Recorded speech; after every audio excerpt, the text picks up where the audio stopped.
I got a weapon right here. Uh-huh.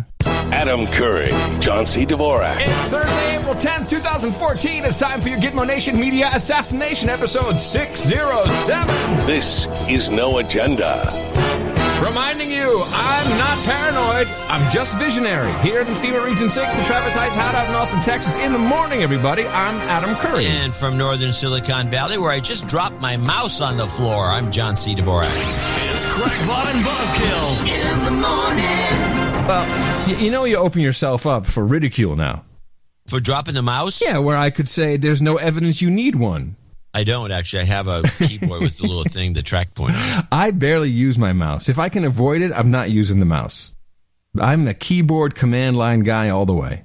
Just typing away. No, even the show notes. I have an outliner, and it runs in the browser, but I still use 99% keyboard commands to control it. Okay. And it's much faster. People have no idea. No, keyboard's much faster. Always. If you ever watch a guy using Linux and he needs to do something that's very complicated, it would take you 1,000 clicks. Yeah, Just right. type this long line and boom, done instantly. My favorite is the tab key. Like you type like the first 3 letters of something, you hit the tab key and it auto-completes.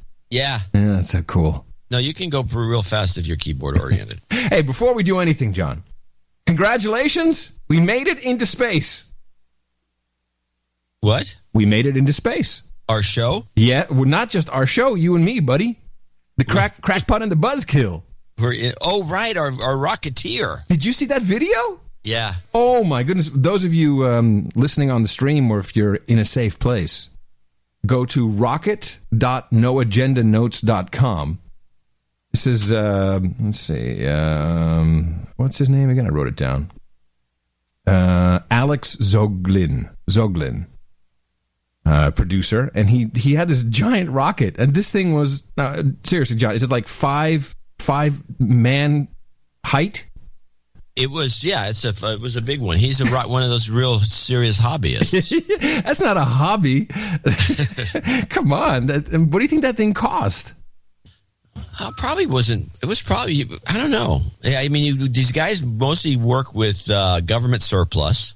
Yeah. And so they get that for nothing, because who the heck wants a rocket body? Yeah. It was probably from like a bunch of from Syria. Leftover. Yeah, right, Syria. Leftover chemical weapon rocket from Syria. Yeah, something like, I don't know. He has to explain it. He did donate today. He's a knight. Oh, really? Now. Oh, really? I didn't know that. Oh, wow. Yeah, he's at the top of the list. Wow. And you can see him there. And he will explain to us in a future letter, I'm guessing, exactly where he got all the parts. Well, I loved it. I was blind. I only really saw the whole thing this morning. I put it right there. I gave it a domain name even, but I put it right there in the show notes. It's just fantastic. And I should tweet it. In fact, I should tweet that we're doing the show. Yeah, there you go. Anyway, so this rocket has a big Crackpot and Buzzkill, painted, like a real nice paint job too, on the side. Or it would say USA NASA. None of that. No. Crackpot Buzzkill into space, and he did GoPro cameras all over the thing. I loved it. It was great. I think we made it to 17,000 feet. Oh, that's up there. It's not quite space, but no, it's not even quite the atmosphere that we fly in, but it's up there. You can actually even breathe there. Kind of. Yeah, you can. Yeah. Oh, boy. All right. I don't even see your tweet here. I did tweet. Anyway, let me see. Let me get us underway with, he must be so proud of himself. You think John Kerry is still writing all his own stuff? I think so. I don't see why he wouldn't, unless he's been scolded and they want Jen Psaki to write for him. No, I don't know. I don't know who he did another 3-hour session, and I think all the good stuff this week or these past couple of days was on C-SPAN. I mean, oh man, it's just everything else is boring. C-SPAN had some of the goods, and Kerry, of course, in his never-ending quest to humiliate and belittle Vladimir Putin and to F Russia out of the SDR, I guess, came up with quite the line. No one should be fooled, and believe me, no one is fooled, by what could potentially be a contrived pretext for military intervention just as we saw in Crimea. It is clear that Russian special forces and agents have been the catalyst behind the chaos of the last 24 hours. Some have even been arrested and exposed. And equally as clear must be the reality that the United States and our allies will not hesitate to use 21st century tools to hold Russia accountable for 19th century behavior. Woo! We had a beer back at HQ over that one. I ran into a funny little piece that was on Democracy Now. It was just a throwaway, and it kind of refers to this. But play the Blackwater clip. Okay. Russia's foreign ministry claims Ukraine's forces in the east have been joined by both right-wing nationalists and U.S. mercenaries from the private military firm Greystone. Greystone's affiliated with the private security firm Academy, formerly known as Blackwater, which has previously denied accusations its staff are working in Ukraine. She forgot that when they were called Z. Yeah, I know she did. That was a mistake. Yeah. Z. Yeah, well, this is so obvious what's going on. And It's so obvious. And meanwhile, Kerry's such a blustering blowhard. The Russians are really, I don't know how they have a real answer for any of this in a propagandistic sense. They used to be good at this. There was one other thing that really ticked me off, and someone tried to throw this at me. Someone close to me, who shall go unnamed for the moment, Mickey. No. Was saying, yeah, Adam, you may be right about all this, about our involvement and the State Department and Yale and Skull and Bones, but Vladimir Putin is insane.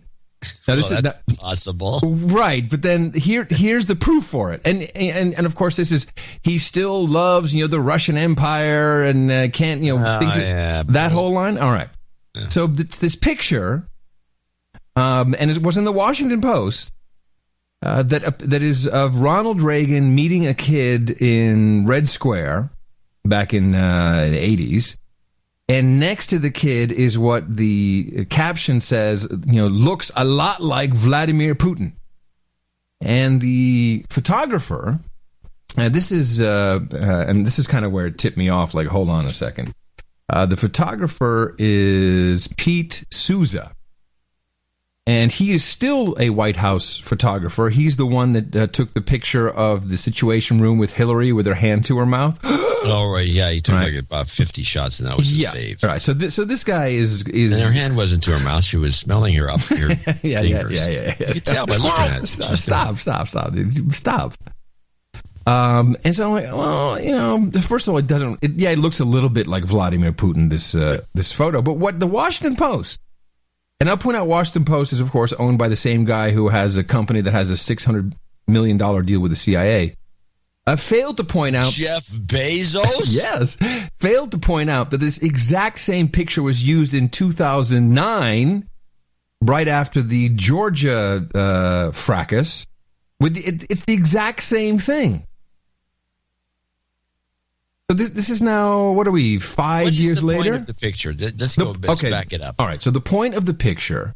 Is Putin's alongside anyone? He's always hanging out? Is Putin? No, Putin is so he's a long-term KGB agent. That's so here's Souza said he asked the Secret Service agent how these tourists in the Soviet Union are asking these pointed questions, because that apparently was the so-called younger Putin who was asking questions. And the kid? No, the guy next to the kid with a camera, questions? Who looks like a tourist. Okay. And the answer was, these are all KGB families. Souza said he was told the tourist with the camera was Putin. And it certainly does look like him, don't you think? This is the Washington Post, don't you think? And so they did this. This is the second. They've reprised this. Yes, in other words, they've done this before. Yes, they're bringing it back 5 years later, which I pointed out to this person who said this to me. And I said, really? I mean, isn't it obvious that this is, that this is just on file? It's the file shot to use. Yeah. Hey, what can we do? Go to file shot B. Okay, we just used that. Yeah. When did you use it? 2009. It's good to go. It's good to go, man. It wasn't in the Post. It was in the Telegraph. It's good. So it's just these little irritating things. Well, yeah, of course, Putin may be nuts. No less nuts than John Kerry, or how about this, John McCain? These guys are all nuts. John McCain is completely. He's just off the rails. So, Putin booed by Russian fight fans in rare public appearance. This is another Washington Post article. Yeah. The Post is all over. He's at a World Wrestling Federation, only called M1. It's some Russian version, and he's in the squared circle with a microphone. And I suppose he's calling somebody a pencil neck or something. Let's get ready to rumble. And Putin boo, and here's the caption. When was this run? I'll get the picture in a second. The caption is Putin is booed by Russian fight fans in rare public show of disapproval. Are we expected to believe all this propaganda? I don't know. If I'm at the Russian fight and Putin shows up and he's in the ring, yeah, maybe I'm booing him, but it'd be a joke. It'll be like boo. I'll be very quiet. Boo, boo. This ran in November 21st, 2011. Oh, it's running again? No. This is when it ran. I didn't know it's running again. Okay. All right. I'm just saying they're spreading these out. Apparently. All right. So let's just looking at the Ukraine Russian news. Okay. We have this. My favorite, I have to say, comes from the New York Times. The New York Times headline: Russia didn't share all details on Boston bombing suspect. Aha! So now Putin's responsible for the Boston bombing. Aha!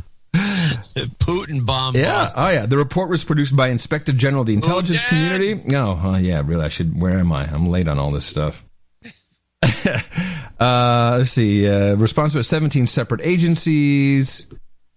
And the Inspector General from the Department of Homeland Security, the Justice Department, and the CIA. It has not been made public, this report.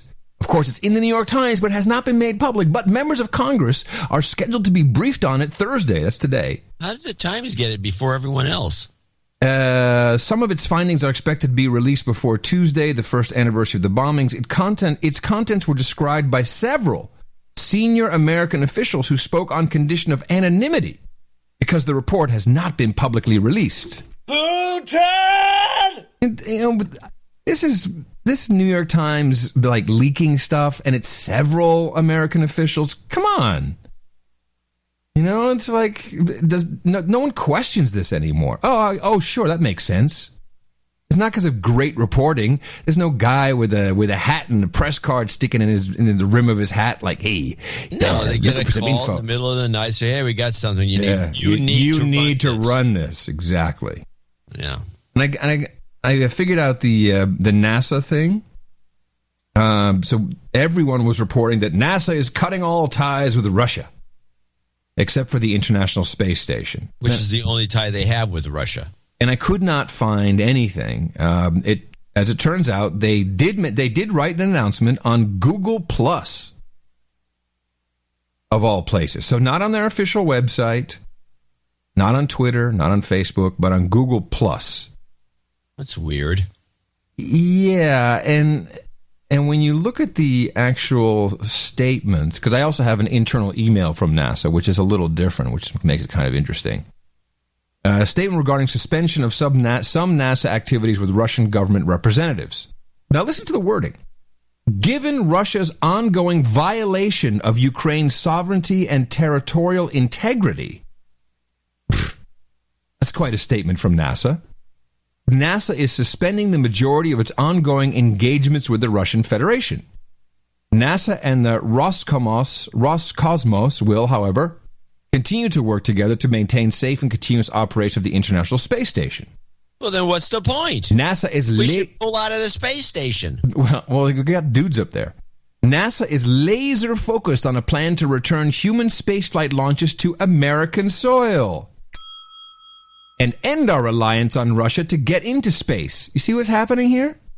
Now, these guys just delivered their $17 billion budget to Congress.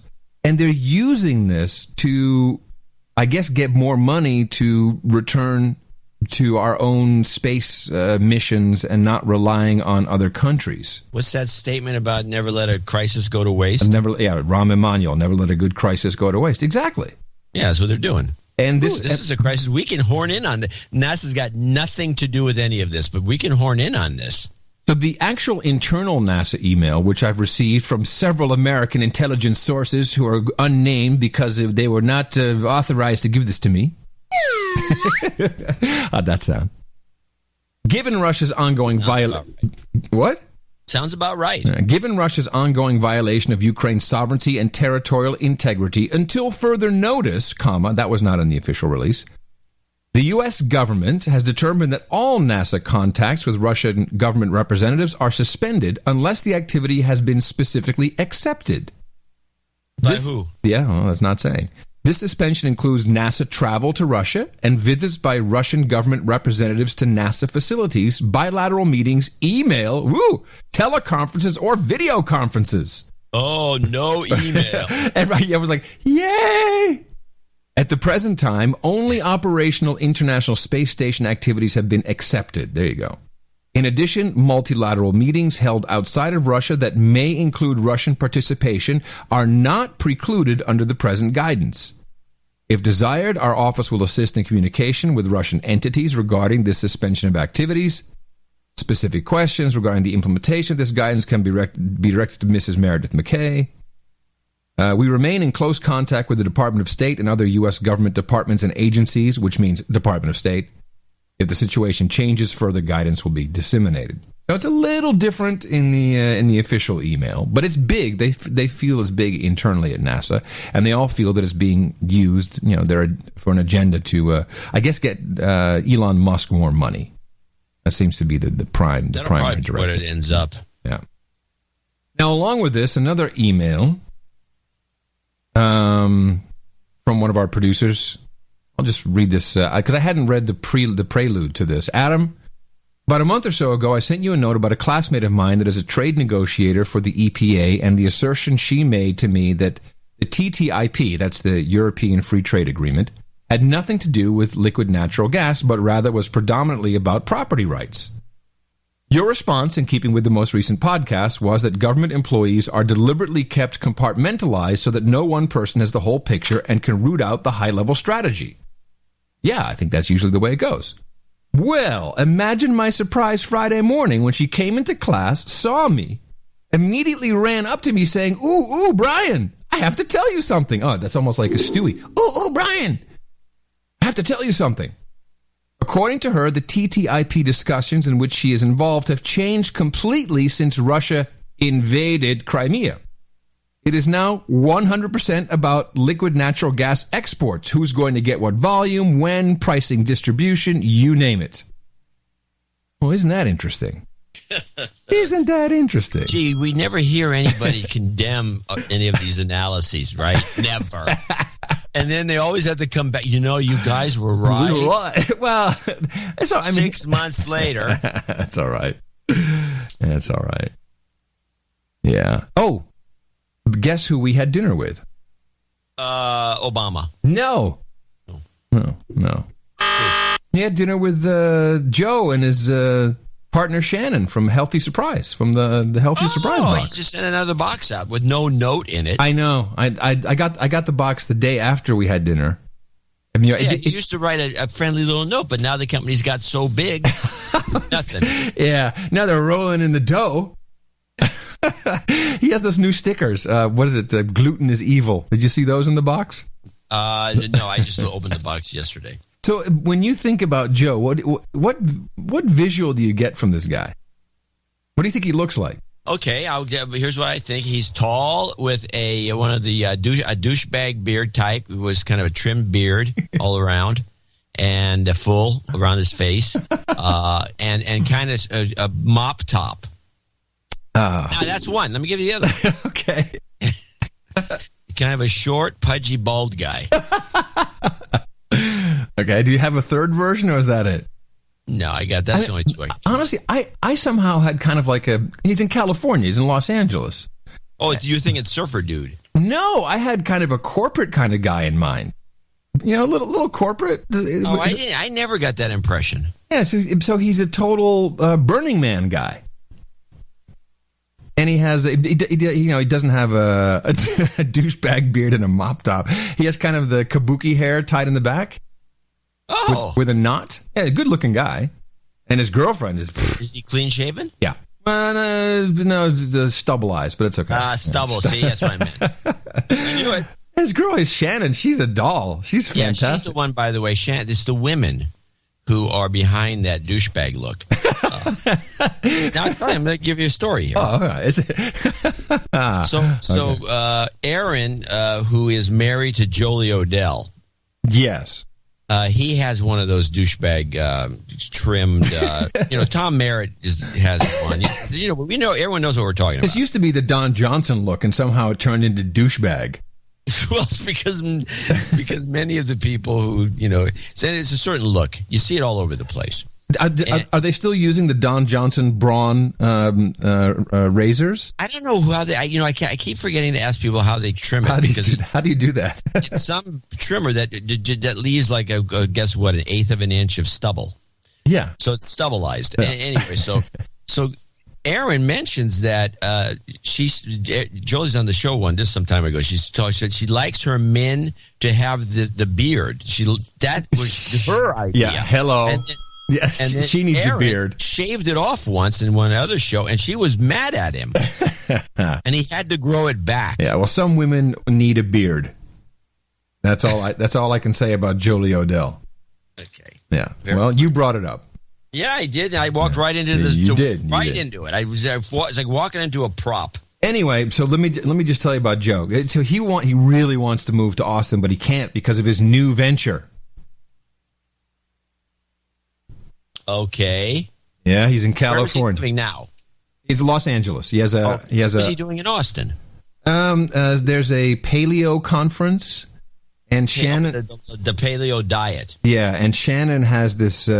She has a company called Give Us the Dirt, and she does natural toothpaste and lip balm, and it's gluten-free paleo and dirt. Yeah, Buzzkill Jr.'s wife is paleo.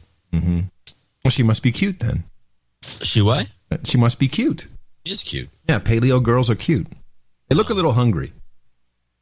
Anyway, so his new product, which I've seen this guy, and he's here today. He's going to be a millionaire tomorrow. Organic Jambo, Jambo, cannabis superfood. I don't think he has a website yet for it. Cannabis superfood. Oh, it is. Here it is. JamboSuperfoods.com. He's been listening to the show. He's like, yeah, superfood. That's the ticket. So he's making a weed cake. And calling it weed cake. Yeah, and calling it Jambo Cannabis Superfood. Oh. Paleo, non-refined sugars, gluten-free, and guaranteed to blow your mind. How do you do a non-refined sugar? I'd ask him that. I don't know. You can't. Huh? Just chunked. What would you do? What would you beach? If it's from beets, you got to refine it. If it's from I don't know. cane, you got to refine. You got to put it in a pot and boil it. That's the least you can do. That's kind of part of the refining process. I don't know. There's no such thing. You can't go pick sugar off a tree. No, I don't know. Look, I mean, even maple syrup, you have to boil it down. Believe me, people who are eating this do not care. Yeah, they just put up with all this crap. And here's the recommendation for the serving. Start with half and increase as you become comfortable. Whoa, the room's spinning, man. Superfood. You ate too much. Start with half until you're comfortable stoned out of your gourd. I said to Hezzy, this is the best idea I've seen ever. Because... if you think about it, you can stay sober doing it. No, but seriously, edibles, it's always brownies, chocolate chip cookie, or gummy bears. They have the lollipops in Holland. Yeah, but there's no healthy paleo gluten-free hippie version, and here it is. Yeah, it's a winner. And he calls it a superfood. Hello, come on. Yeah, no, I like the superfood moniker. We got to you keep using it; it'll eventually mean nothing. Just what the idea is. Yeah. Anyway, it is, of course, by presidential proclamation, National Equal Pay Day today. As you know, that is right in line with the president's signing of some bogative bill, which backfired, blew up in his face. It was quite funny. I don't know if you followed any of that. No, I did not follow any of that. So we have already been tracking for a while these blanket statements. The first one, I think, came from Sheryl Sandberg, and it was 66% of women do 90% of all the work and get 30% of the pay, or something that, right? So what happened now is, the president has been running around saying women only make 77 cents to each male dollar.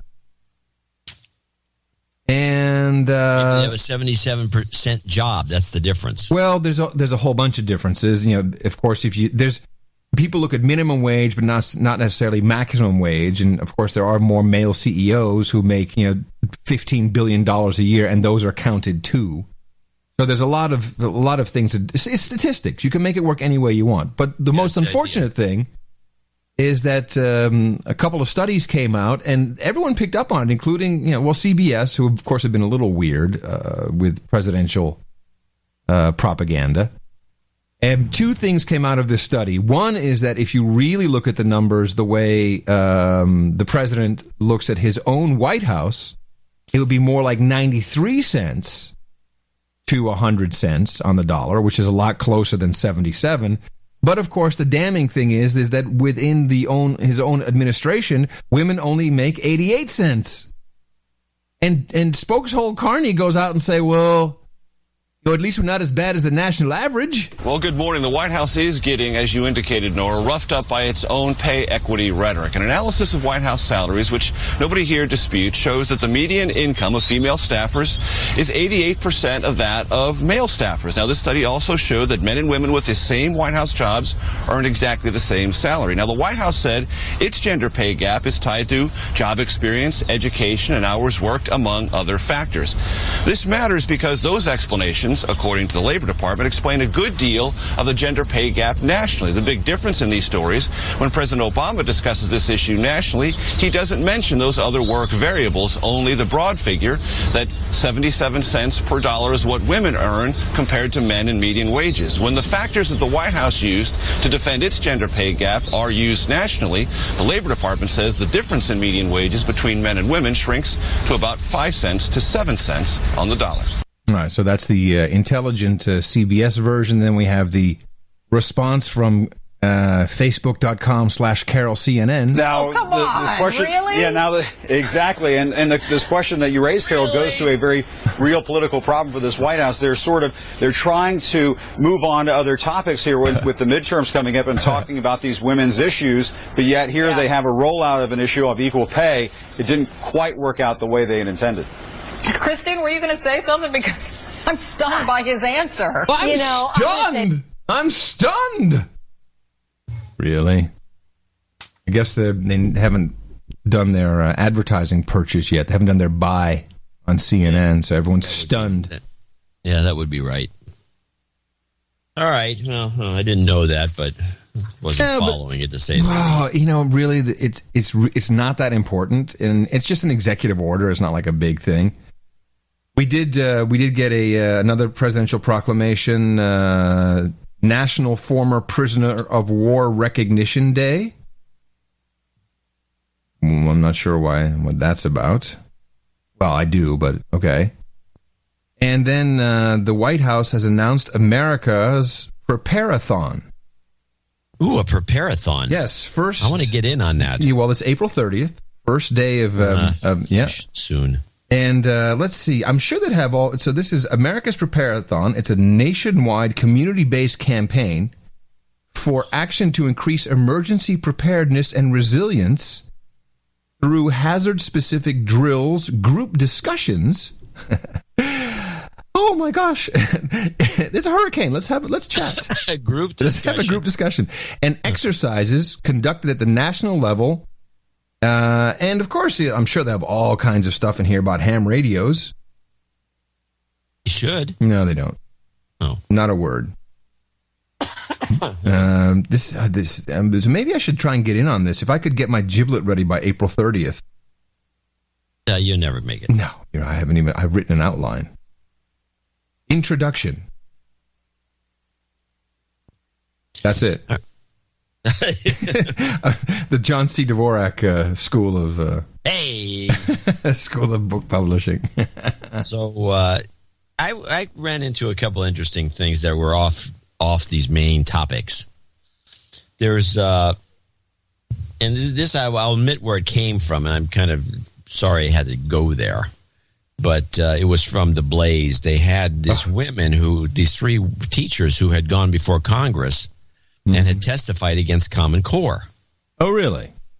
Yeah, and one of them was very interesting, and she went on the Blaze, not with Glenn Beck, but with one of the other shows, and started talking about some of the stuff. And it was actually kind of very entertaining and interesting because when you heard the whole story from her, you got it.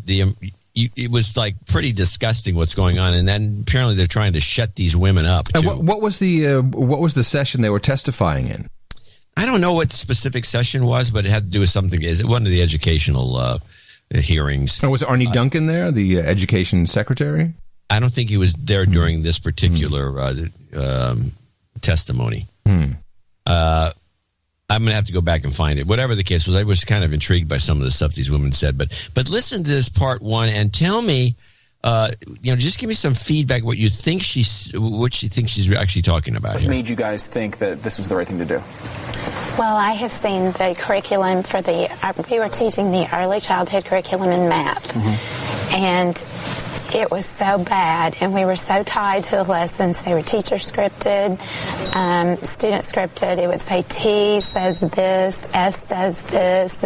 If you don't get the right response, then T says this. And they weren't developmentally appropriate. They were not written by educators.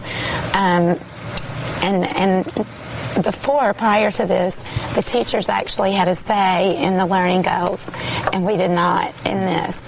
And I've seen how inappropriate it is for young kids. For example, they just in shapes, they were wanting to teach them triangles, isosceles triangles, obtuse triangles, acute triangles, hexagons, rhombuses, trapezoids. It was just in quadrilaterals that was over the kids' heads. They don't have the vocabulary for that. Right. And then instead of using manipulatives to teach those lessons, and we have tons of manipulatives, they wanted them to cut the shapes out of paper. And a lot of those kids don't even have the fine motor skills at that age to do that. Okay, so this was a little confusing because there was a couple things that happened. First of all, she's talking about some Common Core, it sounded like a play where everyone had lines to read, and the teacher had a script and the students had a script. Yeah, that's what it sounds like. But then she went into this stuff that I don't understand either. She was talking about, she lost me after triangles. Rhomboid. Like Romulans? I have no idea what you're talking about. Well, what's interesting about this is trapezoid. I was trying to figure out what's she talking about, and the giveaway was in clip 2. Oh, okay. What is it, number bonds? Number bonds. And so they might take a 5 and put it in a circle, and then they put it, and this is at kindergarten level. It gets way more complicated. Yeah. And then they draw a line, and they have another circle here. Are you telling me that the government has moved this ugly head into kindergarten? No, we're in pre-K. What are you talking about? This is nothing. They're trying to teach kids. They're making kids use scissors and cut things out, and then they're putting them through a script, and then they're running this crappy math where you get the 5 with this. We've talked about this math before. In fact, I think they're teking the kids to run with scissors in kindergarten. That seems to be the general plan. Hey, kid, run around with this. Yeah, I guess. I mean, we know that the whole plan is Birth to 5 was to start off with in New York City, and that's being funded pre-K. And by the way, I just while I was doing this, I decided I do this every time I put my clips together. I look at what clips I had last year because I have yet to sort out the main file, and they're right next to each other. Let me take a look. Play the clip. This is from last year. This is one of Obama's people. I can't remember who it was. We talked about it. But play the clip from last year. Who do the kids belong to? And this is from exactly 1 year ago? Yep, exactly. We have never invested as much in public education as we should have because we've always had kind of a private notion of children. Your kid is yours and totally your responsibility. We haven't had a very collective notion of these are our children. So part of it is we have to break through our kind of private idea that kids belong to their parents or kids belong to their families and recognize that kids belong to whole communities. Once it's everybody's responsibility and not just the households, then we start making better investments. And was this not an MSNBC lean forward, lean in promo, if I'm recalling correctly? Yeah, I think so. It was one of those MSNBC things. That's funny because... and notice how she used the word better investments. It's always, these anti-capitalists seem to use these capitalistic terms. No, it's all about investing in the kids and making sure the kids are good workers as we move forward. Here's an ad that is currently a pre-roll on YouTube, which we captured. This year has been phenomenal for my daughter as far as the new Common Core. And by the way, listen to the douchebag kid who put a quick little line in the middle of this. Or I see the deeper thinking. That was a great point, but I went a little bit more broad with that idea. Knowing facts is not necessarily... Did you hear it?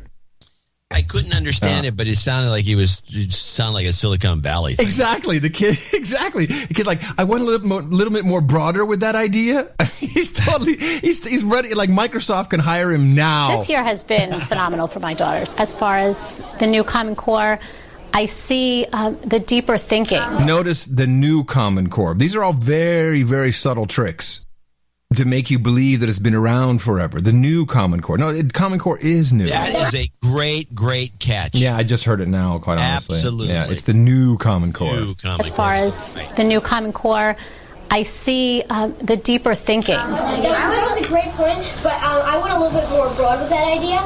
Kid's ready for an incubator. Knowing facts is not necessarily going to get you anywhere in life.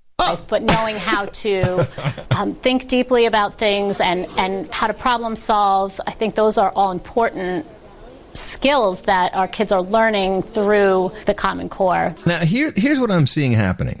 So this is knowing facts is not, and by the way, since when did we now all of a sudden facts are not important? Everything has to be fact, check, fact, but we have to understand and rationalize it. Here's an important thing that is, I think this is how it's going to play out. You're right. Before you go on, that's another good observation.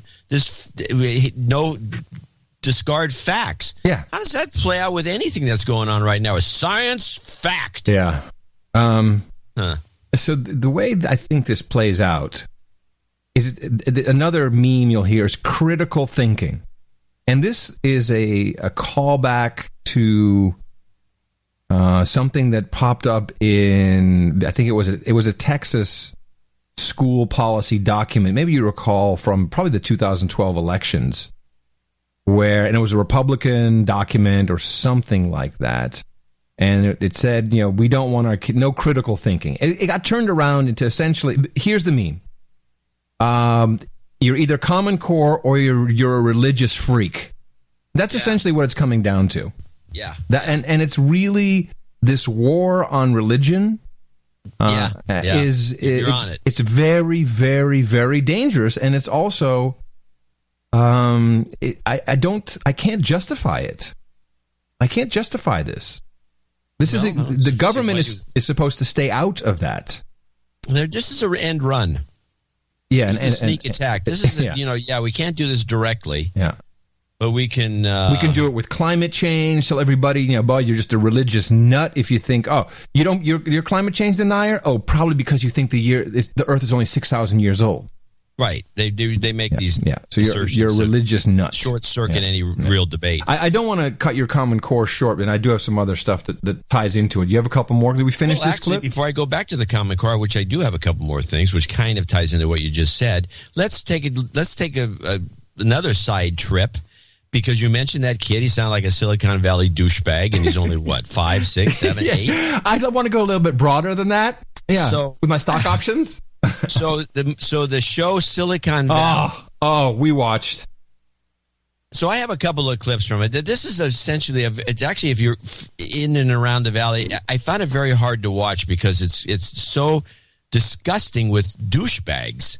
it's just all a douchebag show. And this is a Mike Judge show, who Mike of course Judge, is famous for Office Space, of course, and Beavis and Butthead. And I actually ended up watching the episode 3 times. Now I'm relaxed with it. I actually like what he's trying to do, but I do have 2 clips which are like that kid. Now, the first clip is the opening clip. Some guy had made $200 million, and now he's living it up. And he's having Kid Rock at his house give a party to a bunch of people that don't care. Some of that was very recognizable, by the way. Yes, no, we've all seen it. You and I have seen many of these events. Yeah. And so the douchebag owner of the company that was sold to Google, like many of these guys, decides to get on the microphone and congratulate himself and tell everybody what a great guy is, what a great company it is. And this is actually what it sounds like when somebody does this. Hello! Woo! That.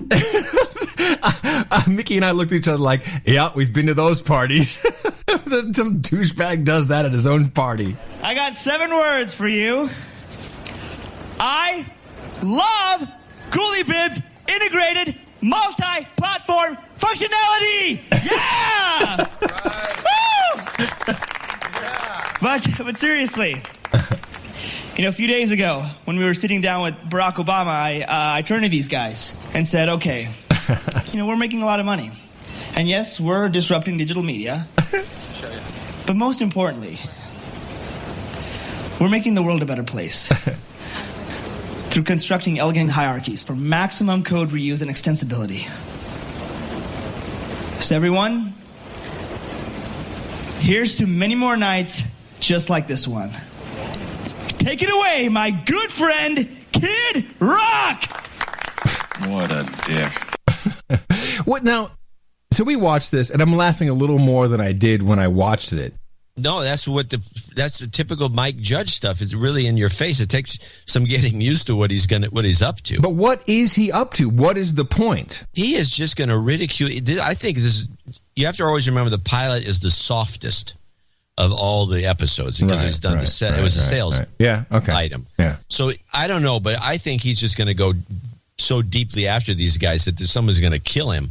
But I want to just play this shorter clip, which is the second clip from the show, where this guy who's an unbelievable douchebag running an incubator. He's never really done anything. He sold one company. He always wears T-shirts. And this is the way he talks to some kid pitching a stupid idea. And that's how I got to where I am. So, what do you got? Okay, here it is.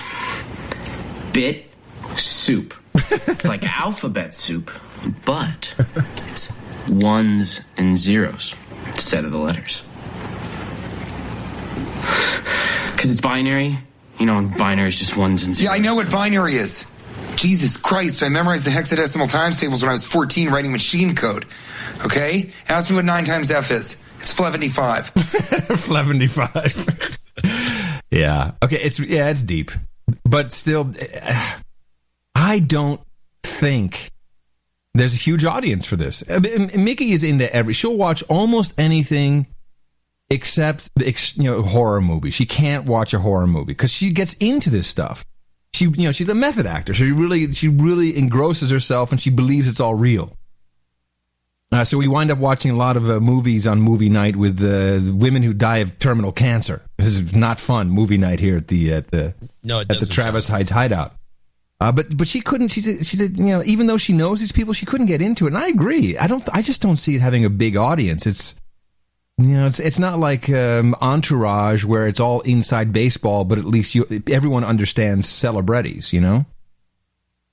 Well, it'll remain to be seen whether it can be successful. He may only go 13 shows or 7. Right. But whatever the case is, he definitely has a lot of these characters nailed. And, for sure. Yeah. Although they're a little bit, I'm looking for the John Doerr, Those guys will be later, I'm sure. Well, we'll see. The Randy Komisars, No, the Doors and Komisars and those guys in their style. I mean, he touches on it a little bit with the 2 guys that are bidding for this kid's product. The Peter Omadar guy. Pierre Drive My Car. He is totally, that is him because he's the one who offered the money to kids not to go to school. No, that's Peter Thiel. I thought it was Omidar. No, Thiel. Okay, well, then that's yeah. Peter Thiel. Yeah. One character. And the other character is, I don't know, some sort of nutcase Steve Jobs or some mystic. Interesting you bring this up. I was watching a... now, what the heck was this? This was a speech by, I think, a Swedish guy or... Anyway, he was talking about something called... He was doing a keynote speech, and he was explaining how the intelligence community, which has these huge billion-dollar budgets, how we were really focusing on the wrong things. So, yeah, there's... of course, they have surveillance, but... and then, apparently they bribed someone to plant bugs into SSL. So all of that's totally possible. But he says what's really going on is venture capital. So you have a lot of these angel guys, these venture guys. They'll find a product which maybe is not so good for the intelligence community, makes it harder for someone to listen in. So maybe a program that does great email and with built-in encryption, just as an example. And these guys will either go out and find a patent that is very similar and sue them out of existence, or the VC guys, will give them like $500,000 and you'll never hear from the company again. And he says that this is rampant, that this is going on everywhere. When really good products, not the bull crap that that Facebook buys, for selfies, but the stuff that could actually improve our lives and privacy, that these are being taken out by all these these little angel VC guys. And I said, look at what happened with Skype. I said eBay, who of course are big friends of the NSA. They bought Skype, but they bungled the purchase. They screwed it up. They didn't get the goods. They didn't get the algorithm and all the stuff on the back end. So then they had to bring in Microsoft to do it. And when you think about how weird that acquisition was by eBay in the first place, we're now going to need Skype to buy Pez dispensers? Yeah, the rationale was weak too. The rationale was, the buyers and sellers are going to want to talk to each other. Right. And thus they're going to use Skype to do it. Yeah. And that, as far as I can tell, I've never seen an offer on eBay where somebody even wanted to talk on the phone. But now here's the round robin. Who runs eBay? Exactly. Who? Pierre Drive My Car. Oh yeah. There's your round robin. You see. So this is how it works. Is they come in and they buy the stuff. Either they get a patent that's just like it, and then and license that temporarily and screw these guys out of existence, or much easier, just take the guy out, give the guy $1 million. It's called a acqui-hire, and it's just gone. Well, that smacks a little bit of the discussion about the pill that turns a barrel full of water into gasoline. I do logic. And so I'm not completely, convinced of some of these, that this is going on to any extreme. I'm sure there's a few technologies out there that have been shelved because it's competitive. Anti-competitive behavior seems to be what people do mostly, as opposed to somebody trying to end run the government. Well, I just want everyone out there to know that I'm willing to entertain a couple $1 million with Dave Jones there for the Freedom Controller. You can take us out anytime you want. Yeah. In fact, you should have been offering money by now if you based that on that theory. I think we have 14 users. I don't think all these products is a problem. Well, no, it's great. We're using it for our show. It's fantastic. The Skype thing, by the time anyone noticed it in this country, I had seen it in Europe, and because everyone was on it. Those guys were in Amsterdam. They were doing this stuff, and we hung out with them a little bit back in the Jambi days. That was 2000. way before it came over to the United States and became popular. And all of a sudden, everyone said, "Well, look at this! It sounds good." And then you had all these clones come out, Google Talk, and all these guys trying to do the Microsoft Messenger. Well, this has always been the issue, according to this guy. And I'll post a link to his talk in the show notes. He's saying the one thing that has always been retarded by the intelligence services is VoIP. They've always wanted to, what is this? What is the protocol SIP? Well, we know one thing about SIP. It sucks balls. It's the worst thing ever. It doesn't work. It's just shit. And the only thing that was really good was Skype. And now everything runs through the Microsoft servers. Everything can be decrypted. Everything can be, turned around and that's the only reason for Microsoft to have it. And I'm sure they're making money on selling whatever they need to the intelligence community. And of course, they're coming out with a new version of Skype for professionals. Oh, really? You haven't heard this? Yes, yeah. Skype XP or something. Oh, will for it the work? Broadcasters. Really? So it's going to be extremely expensive. Really? Well, we should look into that. I'm looking into it. I'm on the mailing list to get the first announcement when they finally price it. And meanwhile, I'm sure you followed the Jesselyn Radick emails with Glenn Greenwald. Not really. This is it kind of played out a little bit like encryption on email doesn't work. By the way, just to take your thing and fractalize it, the idea you take people out. I think Greenwald's been taken out. Oh yeah. Precisely. Well, yeah. No, this is a good example of. Yeah. He essentially sold out. I mean, Pierre, what's his name, gives or supposedly promises $250 million for this horrible website that is just a piece of crap. And it's just words. I mean, he's never put in 200. It's not like a bank account somewhere that Glenn Greenwald has a debit card for. Yeah, and Greenwald's now out of the picture essentially, except for his little spats he has. What was this one you're talking about? Well, so this is Jesselyn Radick, who claims to be Snowden's lawyer, but there's a couple of people who claim to be his lawyer. Is this the one with the speech impediment? Yes.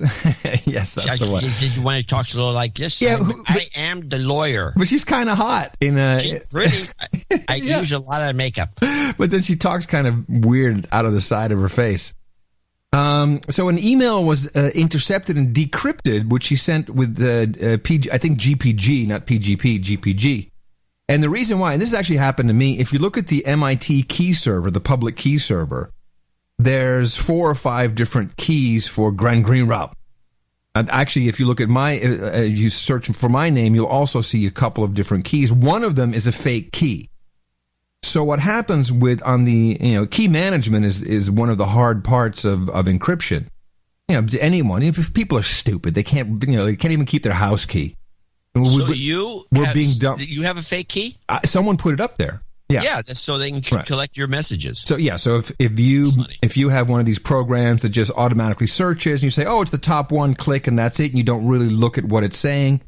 And this has happened to me where someone said, oh, I sent you an email, but you didn't get it. And I said, what key did you use? And it was this fake key. And, of course, I have no way to get it off. So it's an issue. So this happened. Wow, that is... it's a problem. I never even thought, that's a horrible issue.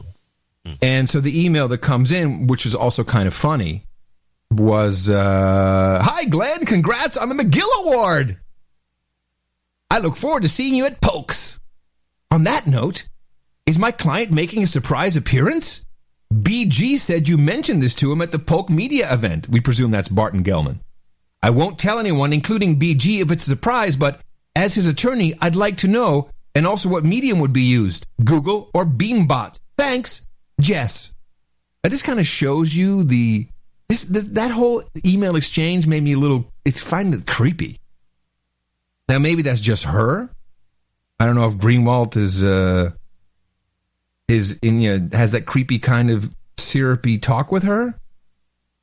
But it's kind of funny that that this was intercepted. And of course, there's whole email threads on Cryptome, and Applebaum jumps in. This guy is another annoying piece of crap. He's like a pimple on my butt.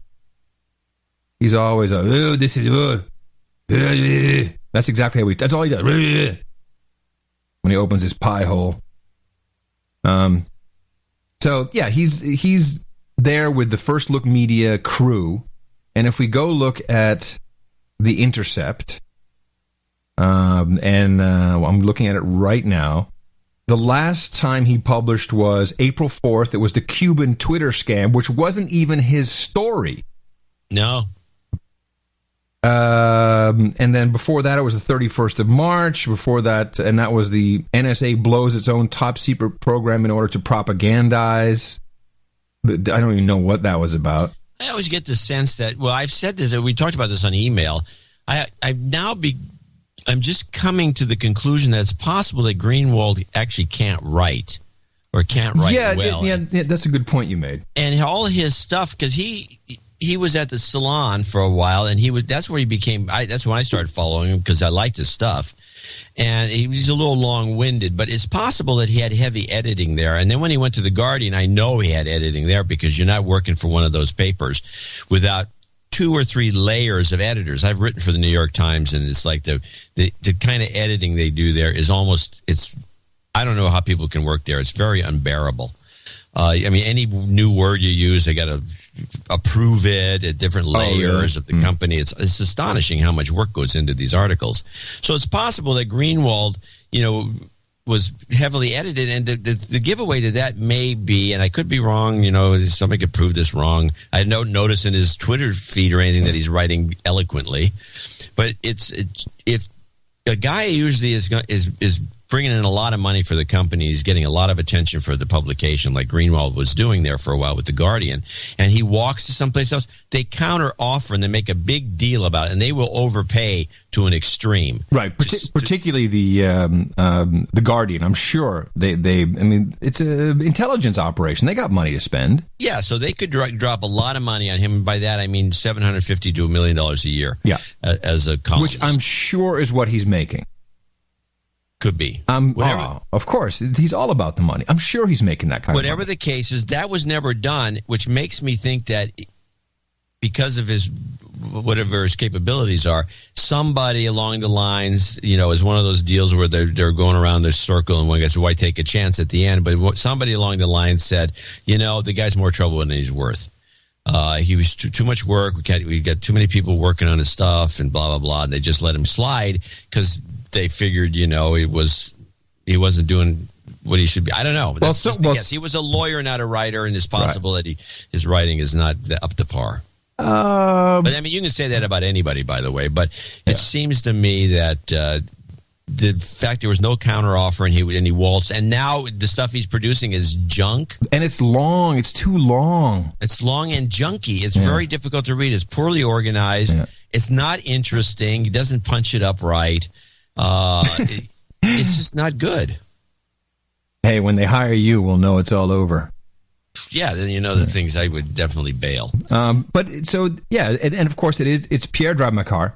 It's the guy who bought Skype, who screwed it up. Maybe I'll do it right this time, boys.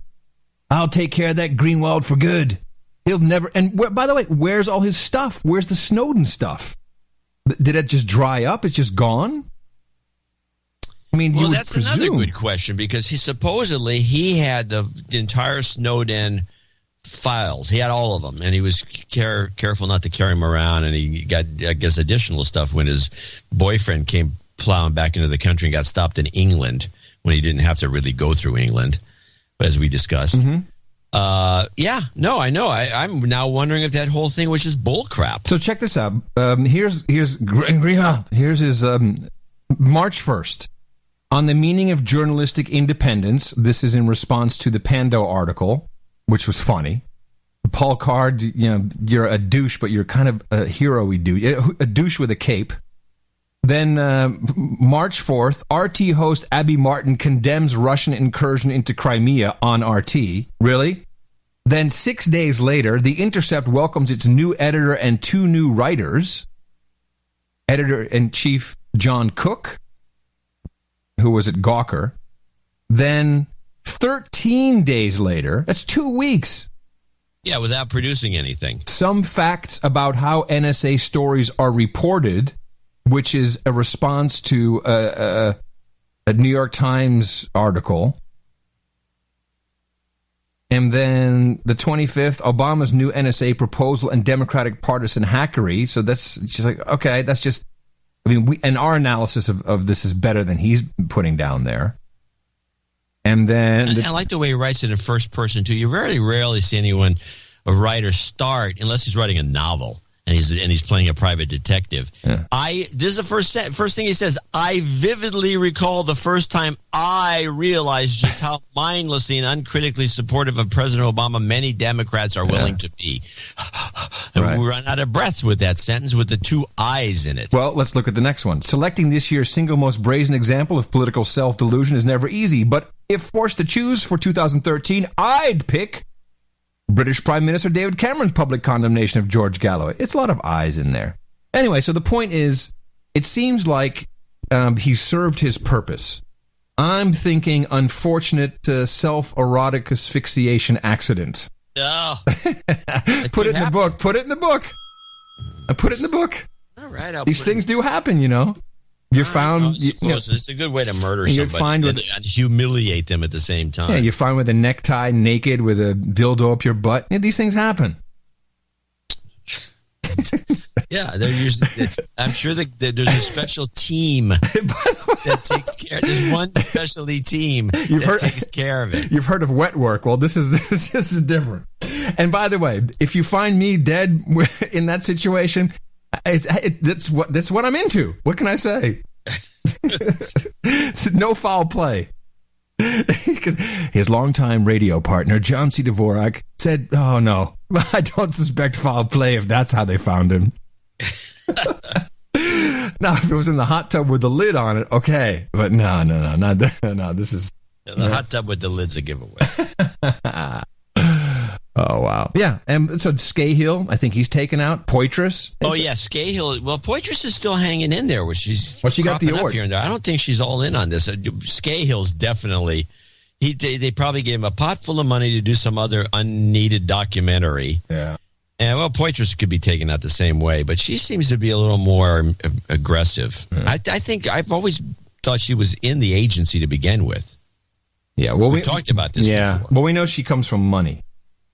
Yeah, she comes from money. She's got a sketchy background, and she may be a spy. So, and I've noticed that she's still kind of bouncing around, and she's definitely not writing articles for this Intercept. I haven't seen anything by her. Yeah, no, she did write something. I think she wrote one article as she came in. Let's see. Yeah, hi, welcome to me, yeah, kind of thing. Yeah, no, welcome to the Intercept, February 10th. Yeah, that's it. And now she's her job. Maybe she's the one responsible for setting this whole thing up. Possible. And, getting these guys out of the picture. Yep. She knows who the problems are. Well, I've tried to clip some stuff from her. That she's been on a couple of things recently. And she's just boring. There's nothing, there's nothing interesting coming out of her. No. Mm-hmm. Well, anyway, as we've been yapping away here, I do want to thank you for your courage, of course, John. And say in the morning to you, John C. Dvorak. Oh, yeah? Really? Yeah. In the morning to you, then, Adam C. Curry. Also in the morning to all the ships at sea, boots on the ground, feet in the air, subs in the water, and the dames and the knights out there. And in the morning to our artists, thank you very much. We actually contemplated it, but it was the best piece of art. Martin J.J., 2 in a row, going for the hat trick. Yeah. NoAgendaArtGenerator.com. Yeah, we actually had long discussions about the art on this. But we always do. We don't choose it cavalierly. Well, sometimes there's just one that's just stunner. You just pick it. True. But there was a lot of discussion, so. It was a nice piece. And we always look forward to all submissions. They're all, there's an ebook that's available. You can find it on iBooks. I think someone's working on a coffee book, coffee table book. There's a lot of different things that can be done with this art. And it's pretty to look at. And you use it in the newsletters. And we really appreciate the work that goes into it. It's always a pleasure to look at what's been created, and it's always even better when we can when we choose someone and we give them credit for helping us out. And in the morning, I was going to say in the morning to the chat room, NoAgendaStream.com, NoAgendaChat.net. Good to see you, Human Resources, all lined up and good to go there today. Chat room's operating. Yeah. Okay, well, we have 3 people that showed up for the executive producerships. And we'll mention Alex Zoglin, who you've talked about already. He's the one who just launched the rocket. That's funny because I did not know that he had come in as an executive producer today. Yeah, he came in, and he's also a member of the 607 Club. This guy literally has money to burn. Yeah, that's exactly right. He's burning it in the sky. He says, And he's got the links, which we put in the show notes. I believe this puts me way over the top for my knighthood. So long, and thanks for all the fish. Okay. Reference there to Doug Adams. Sir Jim, Baron of Jamaica Plain, at $333.33. Started chemo Thursday. What? Oh, that's terrible. He would What? appreciate some screw cancer and karma, Sir Jim, Baron my of goodness. Jamaica Plain and surrounding plantations. Hey, we met Sir Jim when we did the first Hot Pockets tour. This is at least I guess he's on the chemo, so that's a start. That's the beginning. Jim, we're looking out for you.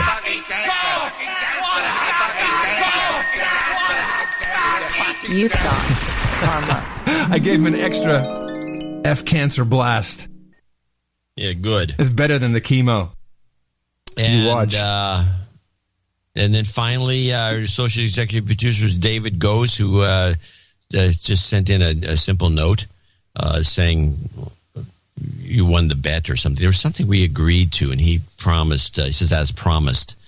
I forgot what it was. It was some time ago. There's also another person that he's already a knight, though. He's he's Sir David Goes. And I think his son is also a knight. Right. Yeah. What was and the then bet? there's somebody that wanted some call out on on 410, and I, for the life of me, can't find his paperwork, and he never sent a reminder in. I want to tell people this, just since it was short anyway, that I operate. Wait, hold on a second. Let me get a pen and a piece of paper. John's going to tell us how he operates. Yes, I operate a certain way, and it's called LIFO. LIFO. Yeah. Oh, and is that LIFE-O? No, LIFO. It's an accounting. LIFO. Last in, first out? Yes. Okay. This is the only way I can survive this world is by operating as the last in, first out guy. And people who know me they get stuff to me at the last minute. And that's the first to come out. So it's last in, first out, as opposed to what normal people should do, and they try to do. And I think it's impossible to do in this helter-skelter world, which is first in, first out. So if you have a bunch of projects, the first one on the list is what you're supposed to do, and then you go out and you work your way to the end, as opposed to doing the last idea first. And so now Sir Rystad knows this, I believe, because when he came up with his idea of getting credit for show 606. Oh yeah, he had this whole plan set up, and then he reminded you at the last minute every single before the show. Yes. Yeah, and that works. Although I did have his thing pinned up, and I would have pulled it off. But if I didn't, it was just nice to get the reminders, and that's the idea. I got no reminders. I haven't heard from this guy since, so I'm sorry, but you get a post. I do know about Sir David he is part of the big autism conference in Austin on Saturday. And did you know that Andrew Wakefield lives in Austin now? How does that name ring a bell? He's the guy that proved that autism was related to vaccinations. And then he got completely raped with a broomstick. They screwed him, yeah. Right, but it turns out that the I can't remember exactly, but I know that we looked into it, and He's the British, wasn't he British? Yeah, and they completely got vilified because of he had paid someone to do something. He made a mistake. And that once and for all just removed the whole conversation of vaccines causing autism. But Sir David has invited me to go on Saturday. There's a number of reasons why I don't think I can go. But apparently, all the kids are there, and these kids have all turned to mush, from after their vaccines. And so there's a real correlation, at least with these kids, apparently. But you can't say that anymore in today's world because it's science. You can't question anything. No, you can't question it. You'll be ridiculed as a religious freak. Yeah, no, I think your religious commentary there at the beginning of the show is outstanding, and I think that's exactly what you're going to do. If you have a litany thing, that's why Common Core, I believe, is going to be used to push out religion. Yeah, you don't like Common Core, you must be a religious freak. You don't like Common Core, you must be some sort of a Christian nutball. By the way, it only applies to Christian nutballs, not to Jews and not to Muslims. Yeah, actually, one of my clips from that. Before we go there, let me just do one quick PR mention because we have to move on and thank everybody and do our little jingle. A lot of excitement about our Wu-Tang No Agenda video show auction. You probably got no email about that, right? I think I got one. Yeah, everyone sent it to me. Okay. In fact, if you go to naprivateauction.com or wutangauction.com, I like that one. They currently redirect to noagendashow.com. wutangauction.com. That's pretty good. So whenever we're ready, John, whenever we are ready to lock up this one video episode where people can see with their own eyes how the LIFO works, and then bid on it. It's so funny how people take this really seriously. They can't see how it works. They have to bid on it first. If we show it to them, then it's obviously out there. Right. No, they can't get it until they bid on it, yes. Yeah. And people take this very seriously. Anyway, so thank you, Anonymous, at $20.30 a month for 20.30. Yeah, this guy's all over it for setting that up for us. And thank you to our associate executive producer, Sir David Gose, executive producer, Sir Jim, Baron of Jamaica Plain, and soon-to-be knighted Sir Alex Zoglin, who also will be our 607 episode member, club member. That doesn't happen very often. All of that is very appreciated. We'll do another show on Sunday, of course. Dvorak.org/NA. And regardless of your donation level and love, we always need you to propagate the formula. Our formula is this. We go out, we hit people in the mouth.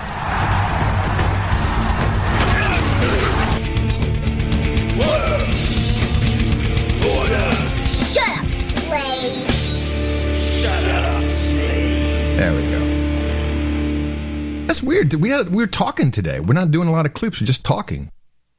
We're doing a lot of clips, but we're talking. Sure, yeah. I think that's a typical. Usually, when you start off at the beginning of the show with a package, then we play more clips. I do have a one thing I'd like to play that's kind of off. I can either do something funny. Oh, by the way, this was an analysis. I believe it was on Al Jazeera. Tell me you don't see some irony in this funny gun control clip. This is about Fort Hood. President citing their heroic actions, protecting their fellow soldiers as the rampage played out over 8 long minutes. Mr. Obama also referred to 2 issues that have been raised in the wake of the tragedy: the mental health of the alleged gunmen and the mental health of all returning veterans, and the call to end the ban on soldiers carrying concealed weapons while on a military base. The logic is that if they had those weapons, then the tragedy could have been stopped much sooner. Yeah, this whole thing is extremely disturbing to me. And it also had happened here almost in our backyard. I actually have a short clip. Well, you're disturbed by the thing that happened, or are you disturbed by the notion that now they're advocating concealed carry when this is against all of the liberal thought process that involves it? Because if you that logic right there that was expressed, by the way, and I never got a clip from Obama actually saying that, but that logic that was expressed right there should apply to the whole country. Yeah. I'm disturbed by the whole politicization of what happened, and really the war on crazy, which is being stirred up by this. The president, things happen, but, he has to go to Fort Hood and he has to go speak at the ceremony. When we got kids coming, I'm on planes with bodies coming from overseas. He's not there. It's only when it's politically advantageous does he show up to some dead kid's funeral. Huh? Yeah. Here he is. Yeah, and Let's write this one down. Yeah, and the BBC. Yeah, and the BBC. They showed they did this package and they mixed taps. Oh, I couldn't even do it. I had to cut the beginning off because they had the taps playing, and then they mixed the president while taps was still playing. Which, believe me, that didn't happen. All right, no one talks during taps. But the BBC lies essentially by editing it this way. The BBC, they don't. Yeah. So here's what the president said: as a nation, we can do more. Do you hear this? This is by the disgusting. way, BBC. You are horrible people to do this. They are horrible people, and that is you are by definition lying with your piece here. This did not happen this way. The president did not have this background track playing while he's pontificating. As a nation, we can do more to help counseled those with mental health issues to keep firearms out of the hands of those who are having such deep difficulties. Now, this is a very important thing, what he's saying. Keep firearms out of the hands of those that are having such deep difficulties. Wow. Where's the knock on my door? Any day now. Yeah, Mr. Curry, we heard your podcast. We think you're deeply troubled. As a military, we must continue to do everything in our power to secure our facilities and spare others this pain. We must honor these men by doing more to care for our fellow Americans living with mental illness, civilian and military. Yeah, all right. Yeah, they're going to care the crap out of me. Yeah, well, you sound deeply disturbed. Yeah. Yeah. Did you? Well, you go one of those little Tourette's tantrums. You're knocking on the door in a minute. Hear it now. No, that right there is good enough. Is enough. I'm sorry, you have Tourette's. You cannot own a firearm, and you really shouldn't be around kids either, or cats. Yeah, we'll have to put you on a list. Yeah, I think you should be on this list we have. Oh yeah. No, I think I'm too old. They don't care anymore. Well, that's true. At some point, you're kind of grandfathered in. Grandfather. It's like a fence that's too close to the curb. This guy's not worth the trouble. So what? You want to kill him? No, just not do it. So much work. Who cares? These guys are hard to kill. Anyway. Who cares? And who cares? Who listens to these people? Did you catch this Sharpton thing? I thought this was beautiful because the guy weasels his way out instantly. So Al Sharpton, who you know on this show from, there's no real conflict. The man who, he also did the instead of Skittles, he said skillets. I mean, this guy's a skillets douche. But he's on MSNBC. The guy is an obvious low IQ bonehead, and he is representing NBC. Yeah. How did he ever get this job? Oh, well, apparently he's been working for the government for a long time as an informant for the FBI. And for the FBI, so that's reason enough. Yeah, he was informant for the FBI back in this must have been the 80s. And SmokingGun.com got a hold of, what was he, informant number 17 or something like that. And so he goes on his stage there at his little National Action Committee, which is this is the thing that he uses to pressure people into giving him money. Say, we're going to be really annoying unless you support our nonprofit. And here was his response, much to the glee of the people attending. Nothing new about this story. Nothing Joe new. Banner was the one that set up the meeting with this guy, Sal. So right there, it's like, what? Sal and Joe Banner, I've done a lot of things in life.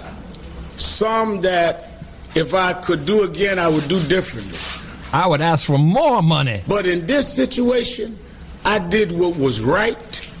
I did what I was always raised in the values of a praying mother to do. And I did what I tell kids every day all over this country that they should do. And that is deal with getting guns and crime out of their community and cooperate with the law. Now, he was an informant against some guys who were like concert promoters who were ripping off artists. But somehow he's able to spin this into he's a guy who's trying to get guns off the street. He's phenomenal. It's really quite a talent. But he's untouchable. You cannot touch the guy. If I was doing business for James Brown, I had no choice but to meet with guys who would later be alleged or earlier be alleged to be mobsters. Wasn't like I was saying, hey, I heard you was with the so-and-so family. Let's chill together. It wasn't like that. The conversations were recorded. And I would record them today if somebody threatened me. Rats are usually people that were with other rats. I was not and am not a rat, because I wasn't with the rats. I'm a cat. I chase rats. And whether it's a rat in racial profiling or police brutality, or mobsters exploiting black artists, don't get me confused. Yeah, I'm a cat, not a rat. And then he does something, and actually I'm reversing into this because Eric Holder did something very similar in the same setting, actually. Here he is on MSNBC on his own show, and now he's allowed to apologize. But he's doing something very tricky, which is a genius, by the way, when you're stuck in a weird situation. I did the right thing working with authorities. I didn't consider myself, quote, an informant, wasn't told I was that. I was an American citizen with every right to call law enforcement, and that's the lesson I want to emphasize tonight. Forget me, I'll fight my battles. This is the one. Forget about it being me. This is have you ever noticed this being used? Forget probably, even, but I haven't noticed it to deconstruct it. Forget it even being me. And I would start to deconstruct this because I have to play one little thing before I give you the Holder example.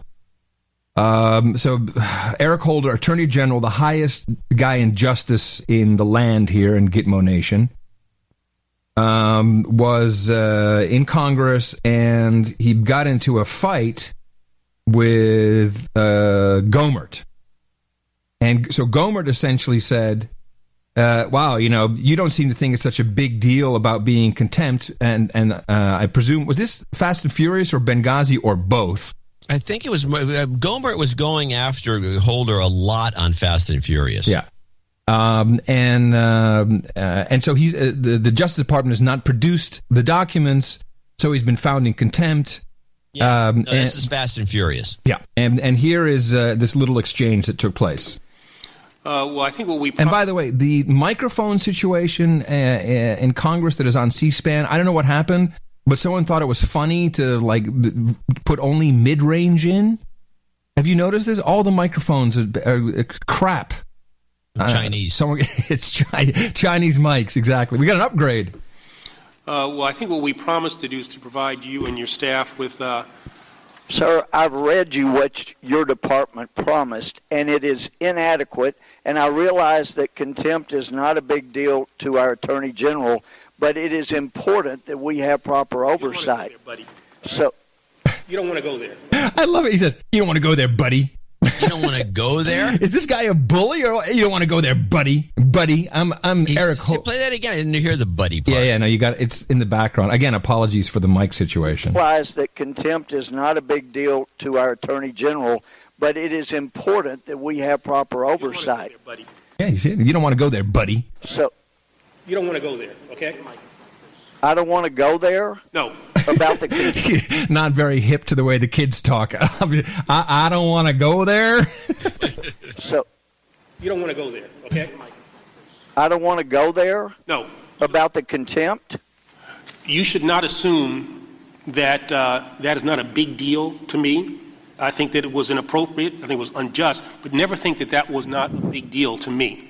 Don't ever think that. Well, I'm just looking for evidence, and normally we're known by our fruits, and there have been no indications that it was a big deal because your department has still not been forthcoming in producing the documents that were the subject of the contempt. Well, let me move on. There have been other questions asked about the documents that we were prepared to make available then, we're prepared to make available now, that would have obviated the whole need.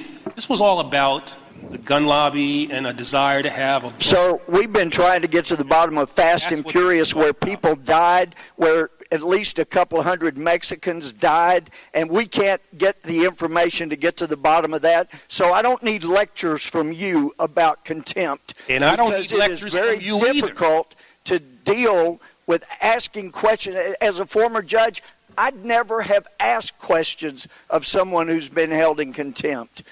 So that was just one little thing that took place, and then these blowhards go back and forth. If the Gohmert had, Congress this is just a charade. If they felt this way about it, they would hold him in contempt. They're not doing it. Well, here's Blake Let me see. Why is this?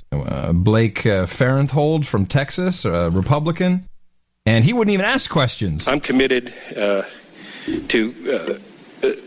maintaining the constitutional balance of power and the authority that this legislative branch has. And I just don't think it's appropriate, Mr. Holder, be here if an American citizen had not complied with one of the Justice Department subpoenas. They would be in jail, not sitting here in front of testifying. But I realize there are questions to be asked, and I'll yield the remainder of my time to Mr. Gowdy. Okay, so this is, of course, outrageous. I mean, don't go there, buddy. Now, Holder then shows up at Sharpton's thing the next day at the National Action Committee. Is that what it's called, National Action Committee?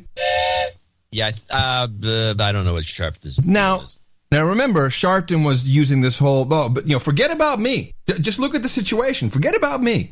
Now, here's Holder. Again, apologies. He's really killing the mic there at the Action Committee.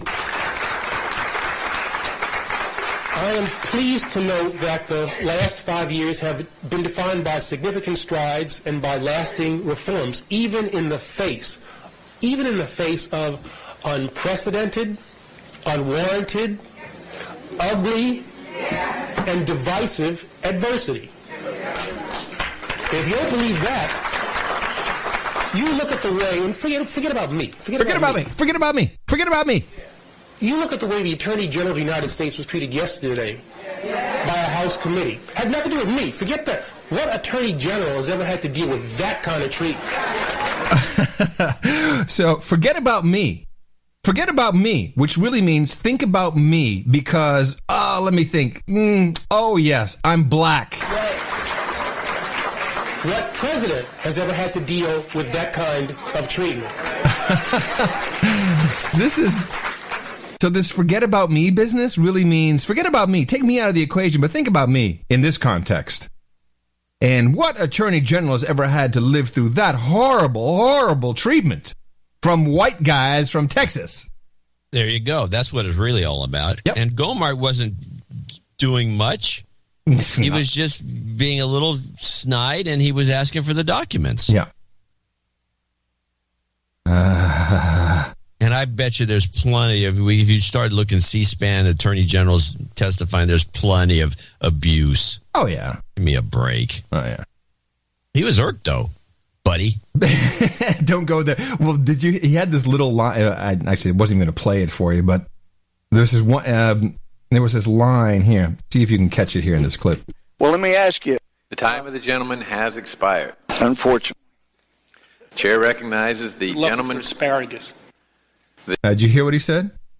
Something about asparagus. Yeah, good luck with your asparagus. Is that what he said? That's what Holder said to Gohmert. So I had to look this up. I'm like, what? Why did he say that? So he's just up there being a wise ass. Good luck with your asparagus. Well, here's what happened. In 2013, when this started, when Gohmert started getting into his face, he said, and it was kind of a lawyer joke. I didn't understand this. The Attorney General will not cast aspersions on my asparagus. And this is a callback to Percy Foreman, which, and this is what old white guys do, believe me. It's like non sequiturs that nobody cares about, who use this in trials to put everyone on the wrong foot, as it were. But of course, the Attorney General doesn't get it. And he's been waiting a year to say, I guess, good luck with your asparagus or whatever. The whole thing is very strange. Would that be a reference to in other words, he's saying to Gohmert in an offhanded way, good luck with your trying to get anywhere with this? Yeah, probably. Because you're getting nowhere already. You're an asshole. Yeah, probably something like that. Yeah. Good luck with your asparagus. Good luck with your asparagus. All right. John, have you seen... That's a borderline clip of the day. No. But it's coming. No, it's coming. It's coming. No. Have you seen Years of Living Dangerously? I sent you a link. I didn't do a LIFO, which is probably my mistake, but it's an hour-long show, so... Yeah. Okay, No, I didn't. I hadn't watched it. No. Years of Living Dangerously is the Showtime series produced by. This is the Robert Redford, Matt Damon, Tom Friedman, lots of celebrities, and it's essentially the televised series of An Inconvenient Truth: How Climate Change is Going to Kill Us All, dead, like just dead. So you haven't seen this? Yeah, I've heard about this. We played the trailer to it 6 months ago. So the first episode is already available on YouTube. And Thomas Friedman, now he's not a climatologist, I don't think, is he? No, nothing like this of the sort. He's an economist columnist for the New York Times. Oh, yes, that's right. Largely believed to be an agency representative. Oh, yeah, okay. So, okay, that helps. So he could be a spook, is what you're saying. Well, he's one of the main figures in this documentary series. Why? You'll find out. And he's there on, I think, Talk to the Hand, Meet the Press, something. What's with the Bob Schieffer guy? Face the Nation. Face the Hand. Face the Palm. And with Heidi Cullen, who is from the nonprofit NGO Climate Central, Inc. Yes, Climate Central. And Climate Central, you might want to know where they receive their funding from. I've looked that up just for your convenience so you understand who was talking and who was a part of this. You can find them at climatecentral.org. Funding from, anonymous. Let's see, Packard Foundation, Foundation for Environmental Research, Google, Island, NASA Langley, NASA headquarters, Northrop Grumman, let's see, Gordon Betty Moore Foundation, Rockefeller Brothers, the Robertson Foundation, U.S. Army Corps of Engineers, U.S. Bureau of Reclamation, U.S. Department of Energy, U.S. Department of State, World Bank, kind of a New World Order organization. Not really a no-agenda type outfit. No, it sounds pretty questionable, sketchy. Sketchy at best. And by the way, they have not released their 2012 Form 990, which is in violation of all rules. Well, I don't understand how these people get away with this. I don't know either. If I didn't do that, they're 6 months late at this point. And that's after a 6-month extension. So, all right, fine. Okay, so they don't do that. They can do whatever they want. So Heidi Cullen is there along with Tom Friedman, who apparently now is in the climate business. And within the first 5 minutes of this episode 1, we find out, well, I'm not going to spoil it for you. I'm going to have Tom Friedman explain it to you. It's a 9-part series, and people can watch the first one tomorrow, actually, on YouTube, yearsoflivingdangerously.com. We'll get it for free. For me, it's been really the most remarkable documentary project I've ever been involved with. I got to do looking at environmental and climate stresses in the Middle East. So climate stresses in the Middle East. Climate stresses. I actually go to Syria and show how the drought in Syria is connected to the revolution. Get to go to Yemen, look at the first city in the world that may run out of water. And so climate change is responsible for the revolution in Syria. Of course, where else do we have Al-Qaeda? In Yemen, they'll be the first country without water. And then to Egypt. Oh, yeah, Egypt, of course, another place. It's all climate change. It's not CIA. It's climate change. What water did they ever have in Yemen? Most of those countries, if you visit them, you find out that most of the water they have is reclaimed ocean water. None of them have water. Well, listen, you're not Tom Friedman, so you just need to shut up and sit down and watch a documentary. Look how climate stresses were involved in the revolution there.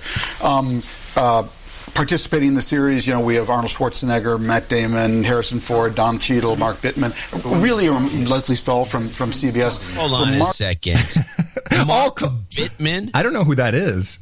Mark Bittman is a food guy on Food Network I don't know if he's the one, he's either the one, there's two of these guys, Bittman and the other guy, Zimmerman. One of them, they eat everything they can and they discuss it. And if I'm not mistaken, Bittman, who's also a food columnist, challenges famous chefs so they come on a show and then they cook something and he cooks it better.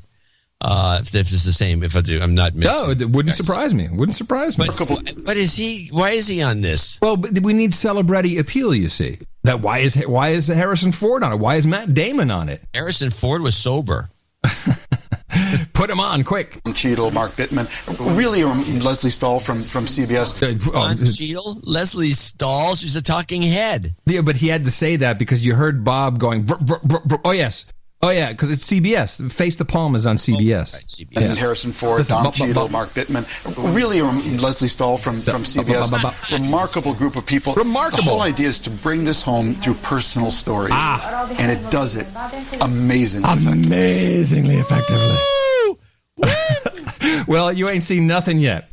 Now, I'm no climatologist, but some of the things that... what's her name? Heidi Cullen says, I think is borderline criminal. And so, of course, when it comes to, and you'll hear Bob is off his rocker. He's really confused. I think he's not buying any of this. What, Schieffer? Yeah. I think he's completely like, this is bull crap. Well, Schieffer might be kind of on the fence about this because he spends a lot of time now hosting or being the guy in the middle at a lot of Brookings and some of these other major think tanks events. He's like the kind of the guy who can't hear anything in the coordinating, hosting, not hosting, but when you're the panel, head of the panel. Right. The moderator. He's moderating a lot of this stuff, and he's probably getting an earful. Right. Well, here's Miss Cullen. Help me with this. Help me. For example, the recent storms we've had, the thing that hit New Jersey, Big Sandy and all. Hey, what was that thing that hit New Jersey, John? Was that Big Sandy? Big Sandy. He's like, yeah, help me. That thing that hit New Jersey, Big Sandy. Yeah, that big Bertha Sandy. Help me with this. For example, the recent storms we've had, the thing that hit New Jersey, Big Sandy and all of that. Is that because Hold on a second. Stop. of global... This was on the documentary? No, this is, they're talking about the documentary. Oh, they're talking about, okay. Yeah, this is the promotion for the documentary. I believe CBS also owns Showtime, if I'm not mistaken. I don't think they do. Yeah, no, I'm pretty sure. Isn't CBS a Viacom company? Yeah, I think Viacom does own Showtime. Yeah, so that's why. This is forced on them. Yeah, Sumner. Go on. Andy and all of that. Is that because of global warming, because of climate change? There is no doubt in my mind that... Beautiful. What a performative. There is no doubt in my mind. This is beautiful the way she's doing this. So climate change. There is no doubt in my mind that Hurricane Sandy was made worse as a result of global warming, specifically the sea level rise component. So you think about that massive storm surge during Hurricane Sandy. There's an additional foot of sea level rise that we can tie directly to additional flooding. You look at New Jersey. Now, hold on a second. Nowhere have I heard anyone claim an additional foot of sea level rise because of global warming. Inches? Yeah, maybe. An additional foot? She's full of crap. Jersey, for example, an additional 25 square miles were flooded. That's about 40,000 people that were impacted who wouldn't have been. And then think about how bad Sandy was. $60 billion in damage, more than 125 dead. And then fast forward to a point where sea level is now 4 feet higher. And we're talking about a Sandy-level flooding event in a place like New Jersey happening every year. So we've got to think about the fact that if we don't do anything now, our grandchildren are going to be dealing with risks they cannot cope with. I thought we were having a Katrina every year. There hasn't been one since. No, it's a Big Sandy. Every year, the kids are going to die. It's all over. However, we need to switch back to Tom. And by the way, that was, if I'm not mistaken, Sandy was in 2012. So we should have had, what was the one in 2013 since it was happening every year? Yeah, well, I'm sorry, we didn't have one. I didn't have one. Oh. No, don't worry. But it's going to be 4 feet. Okay. 60 billion. By the way, the 60 billion, people are putting more expensive houses there. That's why that number goes up. Yeah, it's up to 68 from last time I looked. Now, Tom is, being a good company man, he is going to help launch a new meme. Because he finds that this global warming, that's just not cutting it. No.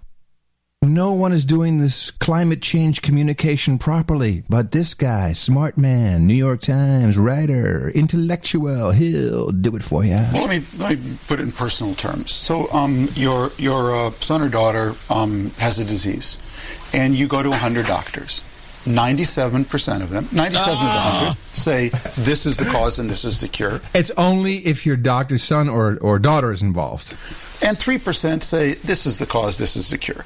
That's what it is on the climate science. 97% of experts say this, 3% say that. And conservatives are saying, I'm going to go with the 3%. That's not conservative. That's Trotskyite radical, okay? That you would go with the 3%, not the 97%. Now get ready for it. To pick up on something that Heidi said, I actually don't like to use the term global warming because that sounds so cuddly.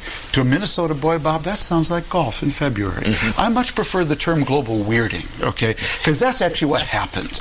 The hots get hotter, the wets get wetter, the dries get drier, and the more violent storms, for the reasons Heidi outlined, are most likely to become more severe. And that's what we saw in Syria. We saw a 4-year drought, worst in Syria's modern history, that preceded the revolution there and produced 1 million refugees that basically laid the predicate for that revolution. There you go. Global weirding equals Syria.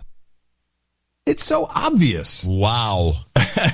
That's a borderline clip of the day, too. No. I don't think any of them are clip of the day. This is just No, I'm just saying borderline. I didn't say it was clip of the day. I would have called it. All right, so then let's just wind it up with the obvious play because, better safe than sorry, I think, is kind of the meme.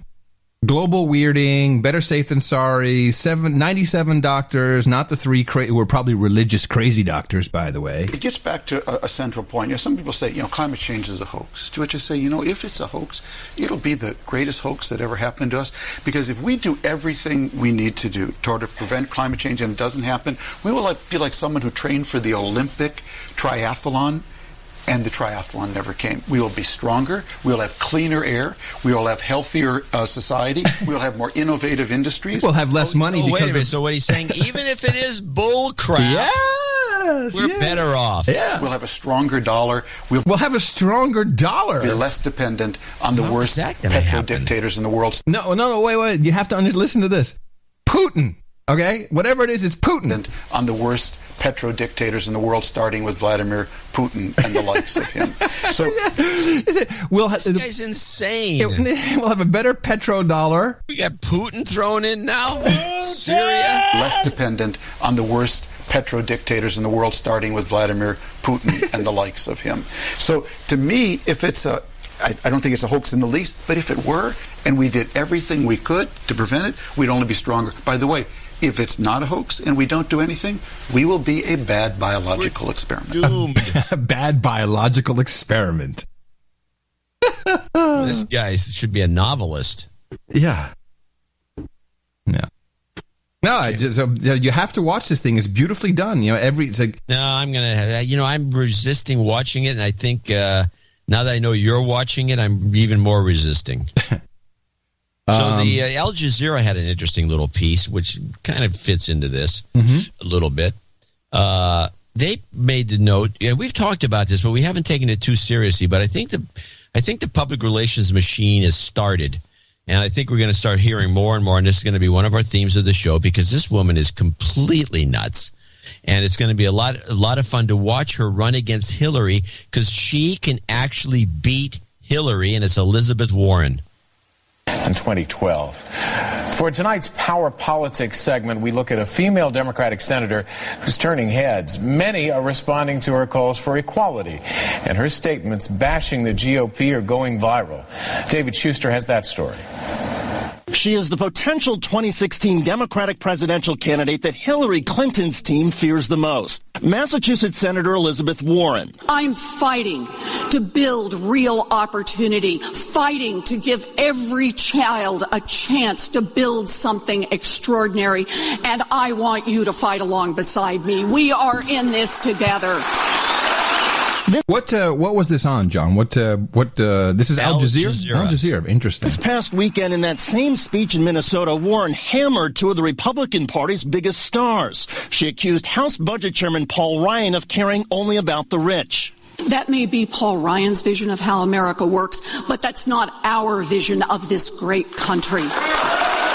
And she ridiculed Republican Senator Ted Cruz, who led last year's government shutdown.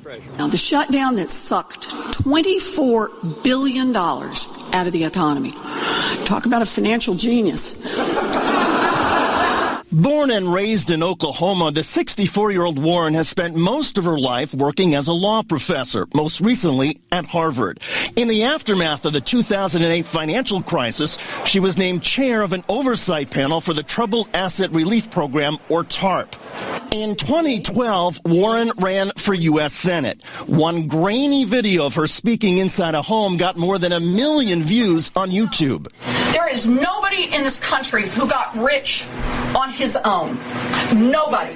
You built a factory out there, good for you, but I want to be clear. You moved your goods to market on the roads the rest of us paid for. Warren then received $40 million in campaign contributions and handily defeated Republican Scott Brown.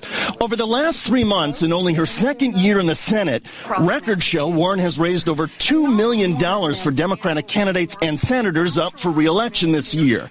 That's more than anybody except for President Obama. Warren's exceptionally liberal policy views have also set her apart. She believes the minimum wage should be raised to $22 an hour, and she has introduced legislation that would make student loans interest-free. Hey, I'm voting for it. $22 an hour? Go Elizabeth Warren. Hey. Loans are free. And credit cards don't screw you. Wasn't she the one who was supposed to make sure that doesn't happen? Yeah, it didn't work out for her, didn't it? She's a big talker, isn't she? By the way, check this out. Our bank, well, it's not just our bank, I'm sure, but after we got nailed in the Target Neiman Marcus thing, yeah, they've now lowered, we only have debit cards, $750. This is problematic when you use a card to purchase an airline ticket to Tokyo. You can call the bank up and they'll change it. Yeah. You think this is easy? No, they do that. It's very complicated. They are not changing it back to what it was. They're not doing it. No, but they'll do it for the purchase. Yeah, but you got to call them every single time now? No, I mean, I don't know. You can get it changed. Yeah. I've changed mine a number of times. Well, all right. I'm cash. I'm back to cash, and I'm going to walk to Tokyo. So Elizabeth Warren, yeah, I don't like her. No, I don't like her either. She's bombastic. She's a professor of law at Harvard. Give me a break. We just hired a professor to be president. He didn't do a very good job. And she's a radical. But the thing is, somebody pointed out in this piece, which went on, that she is radically more left than Hillary. Mm-hmm. And the base, in other words, when they do the primaries, Hillary can easily win in the general election, and Warren maybe can't win in the general election. But the base of Democrats, when they vote in the primaries, tend to vote for the most left radical that's famous, that they all know. And that would be her. So she could actually beat Hillary just the way Obama did with all this blather. Now, it's, again, possible that the Republicans are actually pushing this agenda because she's a perfect red herring. They put her in there and then bring out all this crazy stuff that she's done, and then maybe a Republican can sneak in. Well, I will say, and a lot of people, a lot of our producers have tried this as well. When you roll out the line, Hillary Clinton is uniquely qualified to run the empire, more and more Obama bot personnel are, well, first of all, it blows their mind when you say that, but they always like, really? You think she can win? I feel this pullback. Oh, really? Yeah, I think they're afraid of her. And I always say, yeah, of Hillary's course. her own worst enemy. Yeah, she's the best Republican they'll ever have. Is that's my follow-up line. She's a damn good Republican too. Yeah, neoliberals, as the left likes to call them. No, but I'm feeling a little bit of apprehension. And I'm not sure what it is, why. I don't know. There's something about it that is not correct, and it's bothering people. Now, there is no one else, as far as I can tell, except for this Elizabeth Warren. I didn't even know that she was seriously be considered. Yeah, we actually talked about this once as a possibility because she's come up in the conversation a few times. But yeah, that credit card thing. She is a big talker. Big talker. And how she get $40 million to run against the other guy unless it was from the banks, Wall Street? Yeah, which is a good book that just came out by Naomi Prince. Yeah, have you read the book? I'm just getting a copy for my Kindle, but I do have she showed up on Democracy Now, and I got 2 clips of her. Mm-hmm. She's actually now who is she? Because I'm always confused. Ex-Goldman, she's ex-Bear Stearns, she's ex-Lehman Brothers. Is she hot? She's very. I like her. I think she's pretty. Let me take a look. But I'm going to tell you this before you listen to the clips, and you're going to start hearing it. Now, there's a nice shot of her here, kind of in a wife beater, black wife beater. She's sharp. She's quick. Who cares? She's hot. But she has a. You're going to hear it after I say this when you start listening. She has this sounds a little bit like Annie Hall. Ooh, okay. Which one's first? The first one you want is, this is her discussion. This is Nomi versus the bankers. But in that clip, and a lot of what Obama has said, what is said publicly and what actually happens inside the private office and with respect to what's going on with bankers, shows up in the reforms. It shows up in the structures. It shows up in the minions of lobbyists and lawyers that continue to funnel money and little chips away at even very weak but existing rules. And Obama has allowed that to happen. He's never come out and named a name against a banker. He talks about Wall Street fat cats as some sort of like big broad category. He's not named names. He's not said what Wall Street needs to done. It's just sort of fluffy rhetoric. Would he even say what he said in 2009, talking about the fat cat bankers today? No, you know why? Because he believes, or he says, I shouldn't say believes, I don't know, but that the 2010 Dodd-Frank Act was somehow sweeping reform, and he characterizes it as being relative to FDR's reform when he did the Glass-Steagall Act and the New Deal and created the SEC and all sorts of things. And it simply wasn't. As I mentioned before, banks got bigger. Their concentration of our deposits and assets and risk got bigger. Nothing was fixed by that, quote, Reform Act. And so he doesn't need to say that now. He said it kind of in the beginning to consolidate his base, to get elected, whatever it was. But many presidents, and actually Democrats are a little bit more guilty of this than Republicans, because I think they feel they need to do this, from Wilson on, have always bashed the bankers in their campaign speeches, and then when it comes right down to it, most of them have been very helpful and very symbiotic with them after they have been in office. So it tends to get said to the public. Well, this is a big revelation. Politicians lie. She documents a lot of it, though, but she does have some good stories apparently in the book.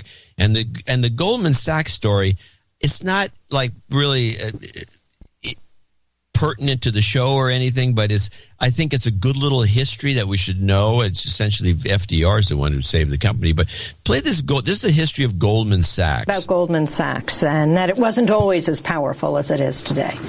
Yeah, Goldman Sachs almost died in 1928, basically between 1908 and 1929. They had a trading partnership in which investors invested money, and the stock of that trust went up to $320-something, and then it subsequently went down to $1. And there were a lot of angry investors around the street and so forth. But a man named Sidney Weinberg, who was the chairman of Goldman at the time, who actually joined Goldman in the Panic of 1907 as sort of an underling, decided that if he could befriend FDR in such a manner as to help him run his 1932 campaign, he would kind of have a seat at the table. And so the legitimacy of Goldman with respect to FDR also allowed FDR to create the first business council that Sidney Weinberg pushed in Washington to forge relationships between the business financial community in Washington and so on. Sidney Weinberg also was behind LBJ's choice of Henry Fowler as a Treasury Secretary, who then joined Goldman Sachs after being a Treasury Secretary. And, of course, we had Henry Paulson, who did the other way. Bush picked him to be the Treasury Secretary, George W. Bush. And then, of course, Clinton picked Robert Rubin, coming from Goldman Sachs, to be the Treasury Secretary in his administration. So, but it started with Sidney Weinberg and FDR. Yeah, okay. So, but this is something that we always used to talk about. And we stopped talking about the revolving door of Goldman and the government, and I don't know why we stopped. I don't know. It's because some of these things, a lot of the topics that we have discussed have become kind of like passé. We forget that this is going on. Yeah, we got to be careful of that. We do forget these things. Well, let me tie into that then. It was very interesting. 2 stories came out on Bloomberg, literally hours within each other. The first, and written by the same journalist, I might add. The first one, derivatives rules softened in victory for big banks. No, I'm sorry. The first one was tough swap standards drive up trade costs 92-fold, and then right back was the second article, derivative rules softened in victory for big banks. This is about the Basel III standards. Because of these, it's like $300 trillion in derivatives that are out there. This is kind of being looked at in both these articles as a very dangerous thing. Yeah, I think everybody thinks it's dangerous. Yeah. And it's an unregulated Wild West situation that could literally, the thing is, it's like you could break the world with this $300 trillion, although the likelihood is it's assumed to unless, I mean, it's all fantasy anyway. It's just paper. Everything is just digits and paper, and it's really meaningless. It's not real. It's just an illusion if you really look at it. But now let's take an illusion. Now people can send the No Agenda show all their illusionary. Yes, no, and I'm paying my rent with illusionary digits. No, I totally agree. Look, here's a couple other articles. Britain urges U.S. Congress to stop blocking IMF reform. This is the 2010 IMF reform that we've been talking about that might usher in some form of international money. Frankfurt has now become a trading hub for the renminbi. How do you pronounce that? Renminbi? Renminbi? I don't know. Renminbi. It's the Chinese thing. Yeah, I've heard it pronounced, but it doesn't come to me. Renminbi. So now you can exchange your money in Frankfurt and London soon. So the Chinese are starting to move into different mainstream trading hubs. And then there's this guy, Jim Rickards, and he wrote a book called I think it's like the Death of Money or something. I have not read the book. But it was interesting to hear his take on the BRICS. That's Brazil, Russia, India, China, and South Africa. And the IMF. I think this was from Russia Today, which you need to know because there's always a slant. But the guy's an American, and he's a money writer. He's made a lot of sense. What they really want is what's called more voice. Voice is one of those jargon terms, but it means votes at the IMF. They want more votes. The votes at the IMF were set up at Bretton Woods in 1944. They've been changed a little bit over the years, but relative to the size of the economies, they're overweighted towards Europe. In other words, China doesn't have as many votes as it should have based on the size of its economy. It's 10% of global GDP, but it has nowhere near 10% of the votes at the IMF. Same thing with Brazil and the other countries you mentioned. So they want more voice. The U.S. has denied that. The U.S. has not agreed to that within the governance process of the IMF. But the U.S. is trying to keep everyone on their best behavior, saying, you've got to support the dollar. Actually, they want a stronger Chinese currency so they can cheapen the dollar, which is actually part of the currency war. So there's a standoff right now between what the U.S. wants and what the BRICS want. And what the BRICS have done is they said, well, fine, if we don't get a larger voice in the IMF, we're going to create our own institutions. They'll have a sort of an IMF, a multilateral reserve fund, lending fund, just among the BRICS. The BRICS are building their own internet backbone. The BRICS are building up their own lending institutions, their own reserve funds, etc. And so the BRICS are saying, hey, IMF, treat us fairly, or we'll go our own way and set up BRICS institutions. And I guarantee those institutions will not have the dollar as reserve currency. So that's just another trend away from the dollar. And there are many others around the world. So what he's talking about is they have this big meeting coming up tomorrow. I think it's this weekend. Friday throughout the weekend, which is all the financial ministers of all the G20. And apparently, and obviously we didn't pass any reforms, not that I know of. Unless that happens Why should today. we? We're not going to get pushed around by these clowns. Well, so they might be starting their own networks. Now, the SWIFT... this will be fun. Yeah, well... You know what's going to happen? Oh, rubbleization, obviously. Well, I don't know. Well, you can't rubbleize China, and obviously you're South America or Brazil. Well, before South Africa. Before we talk about what is going to happen, let's listen to Rickard's take on what is going to happen. I thought this is interesting. There's no such thing as a strong national security with a weak currency. The two things don't go together. A strong country has a strong currency. I've actually advised the Pentagon on this. I've said, the day will come when your naval vessel, your cruiser, will pull up at a fuel depot and say Singapore, and you'll say, hey, fill it up with fuel, and the operator will say, sure, pay me in SDRs. In other words, they'll no longer accept dollars. And I said, for the first time, the U.S. will have a very expensive, forward-deployed military that we have to pay for in a currency that we don't print. As if the U.S. wants SDRs, it's going to have to earn them like any other country with a surplus in its balance of payments.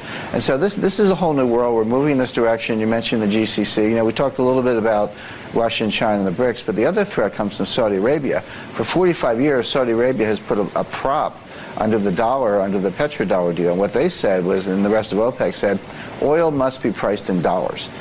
So everybody needs oil. That means everyone needs dollars to pay for the oil. But what Saudi Arabia said is, look, we'll price oil in dollars, but you, the United States, guarantee our national security. Right. Now, the United States in December stabbed Saudi Arabia in the back by having détente with Iran and making Iran the regional power. Mm-hmm. So Saudi Arabia, now that we're no longer defending them, in effect, they have no further reason to support the dollar. So whether it's the BRICS, whether it's Saudi Arabia, whether it's financial warfare, the threats are everywhere. They're building up. They don't happen overnight, but it's just a matter of time. So this may be what really went down. And I'm not quite sure exactly, you know, we know Obama was just in Saudi Arabia trying to suck up to them because these guys are now, you know, in bed with the Chinese, who have the RMB. That's how you pronounce it, RMB. Well, they could be rebelized. Yes, they could. Saudi Arabia is a real prime candidate for this. So this is not going to happen. And this guy, by the way, to use the example of an aircraft carrier pulling in and having to pay SDR for fuel is very it's bullcrap, because these things are all nuclear powered and they run forever, and they're not going to pull up anywhere and ask for fuel.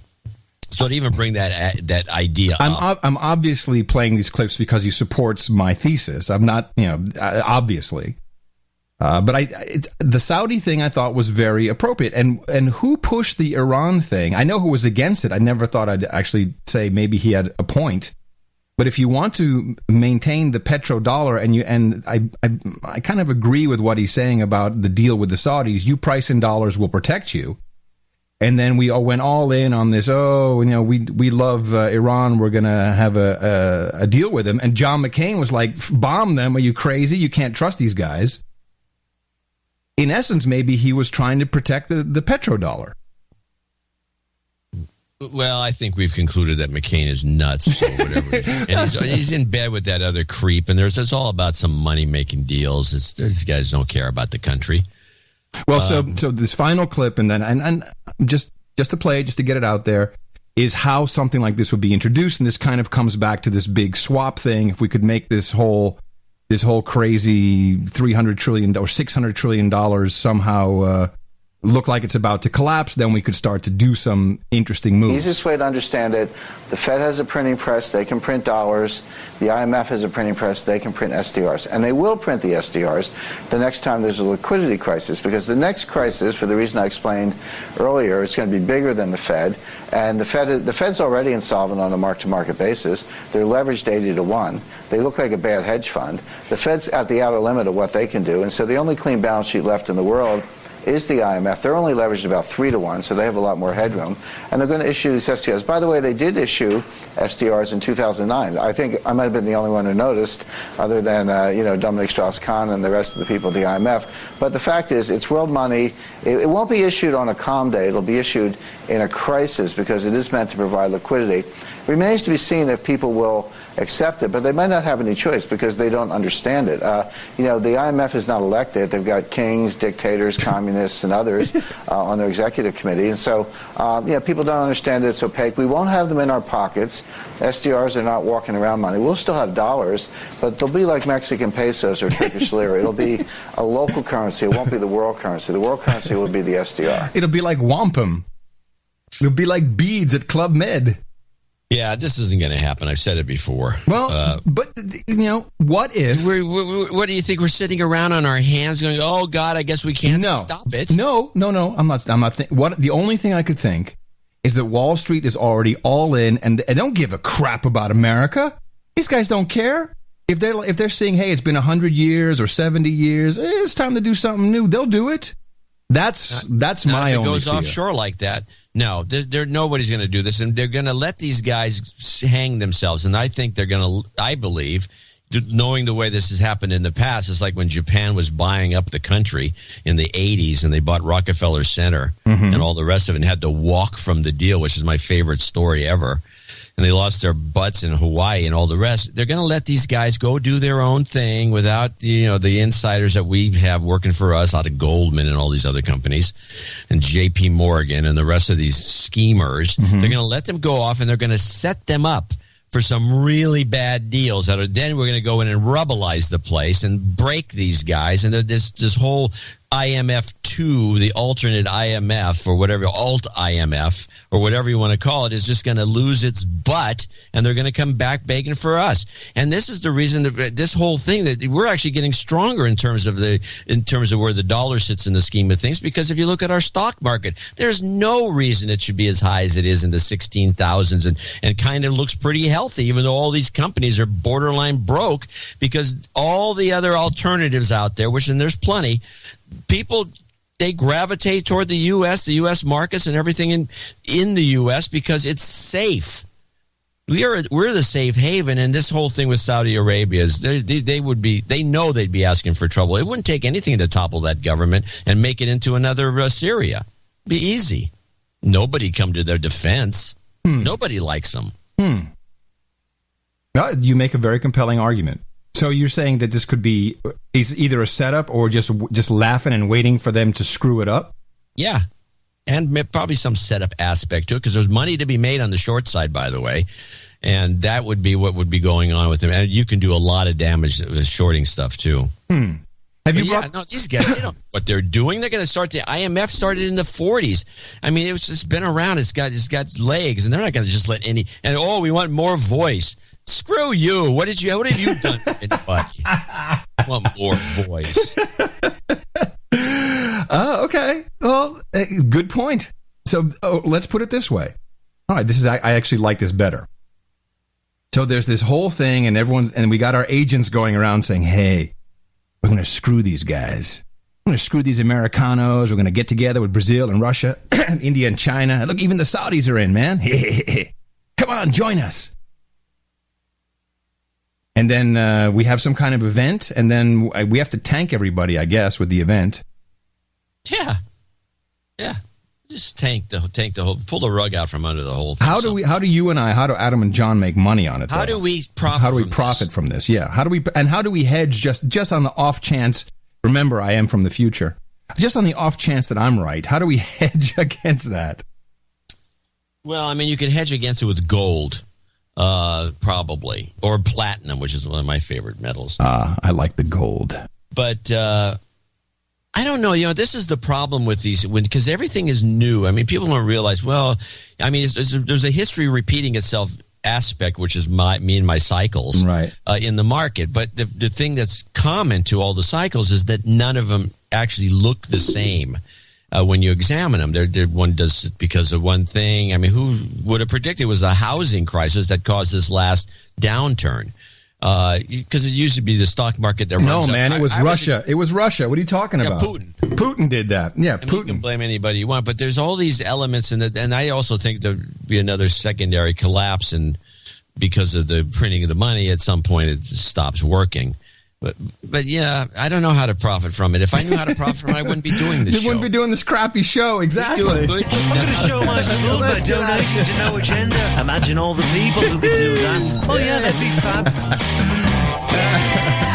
No Agenda in the morning. No SDRs accepted. You might think it's a crappy show from the lack of support we got this week. Yeah, maybe we're just not doing anything right anymore. Well, we need to print more money. Yeah, there you go.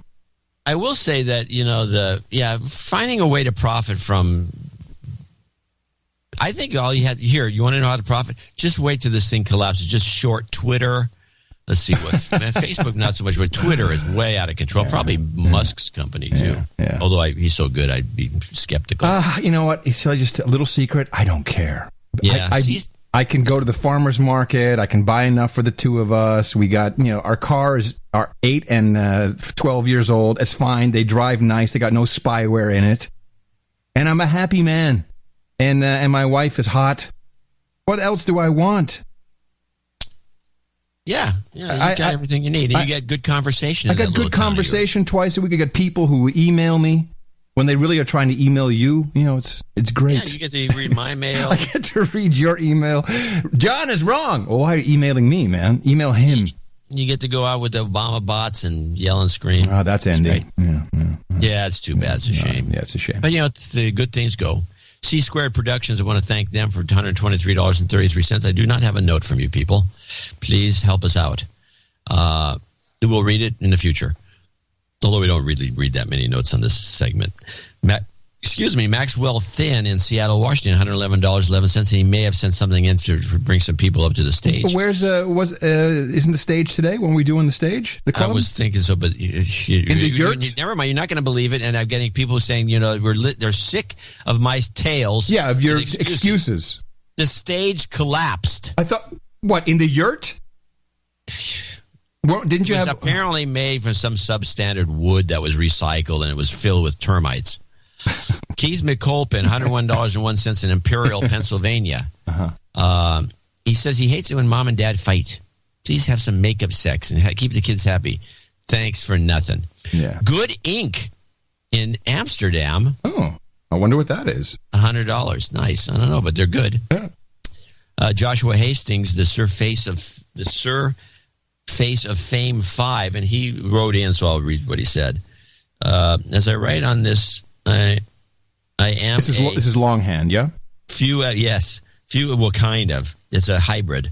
Few episodes behind. I'm saving up shows to listen to as I have a 12-hour car ride with my future in-laws very soon. Yeah,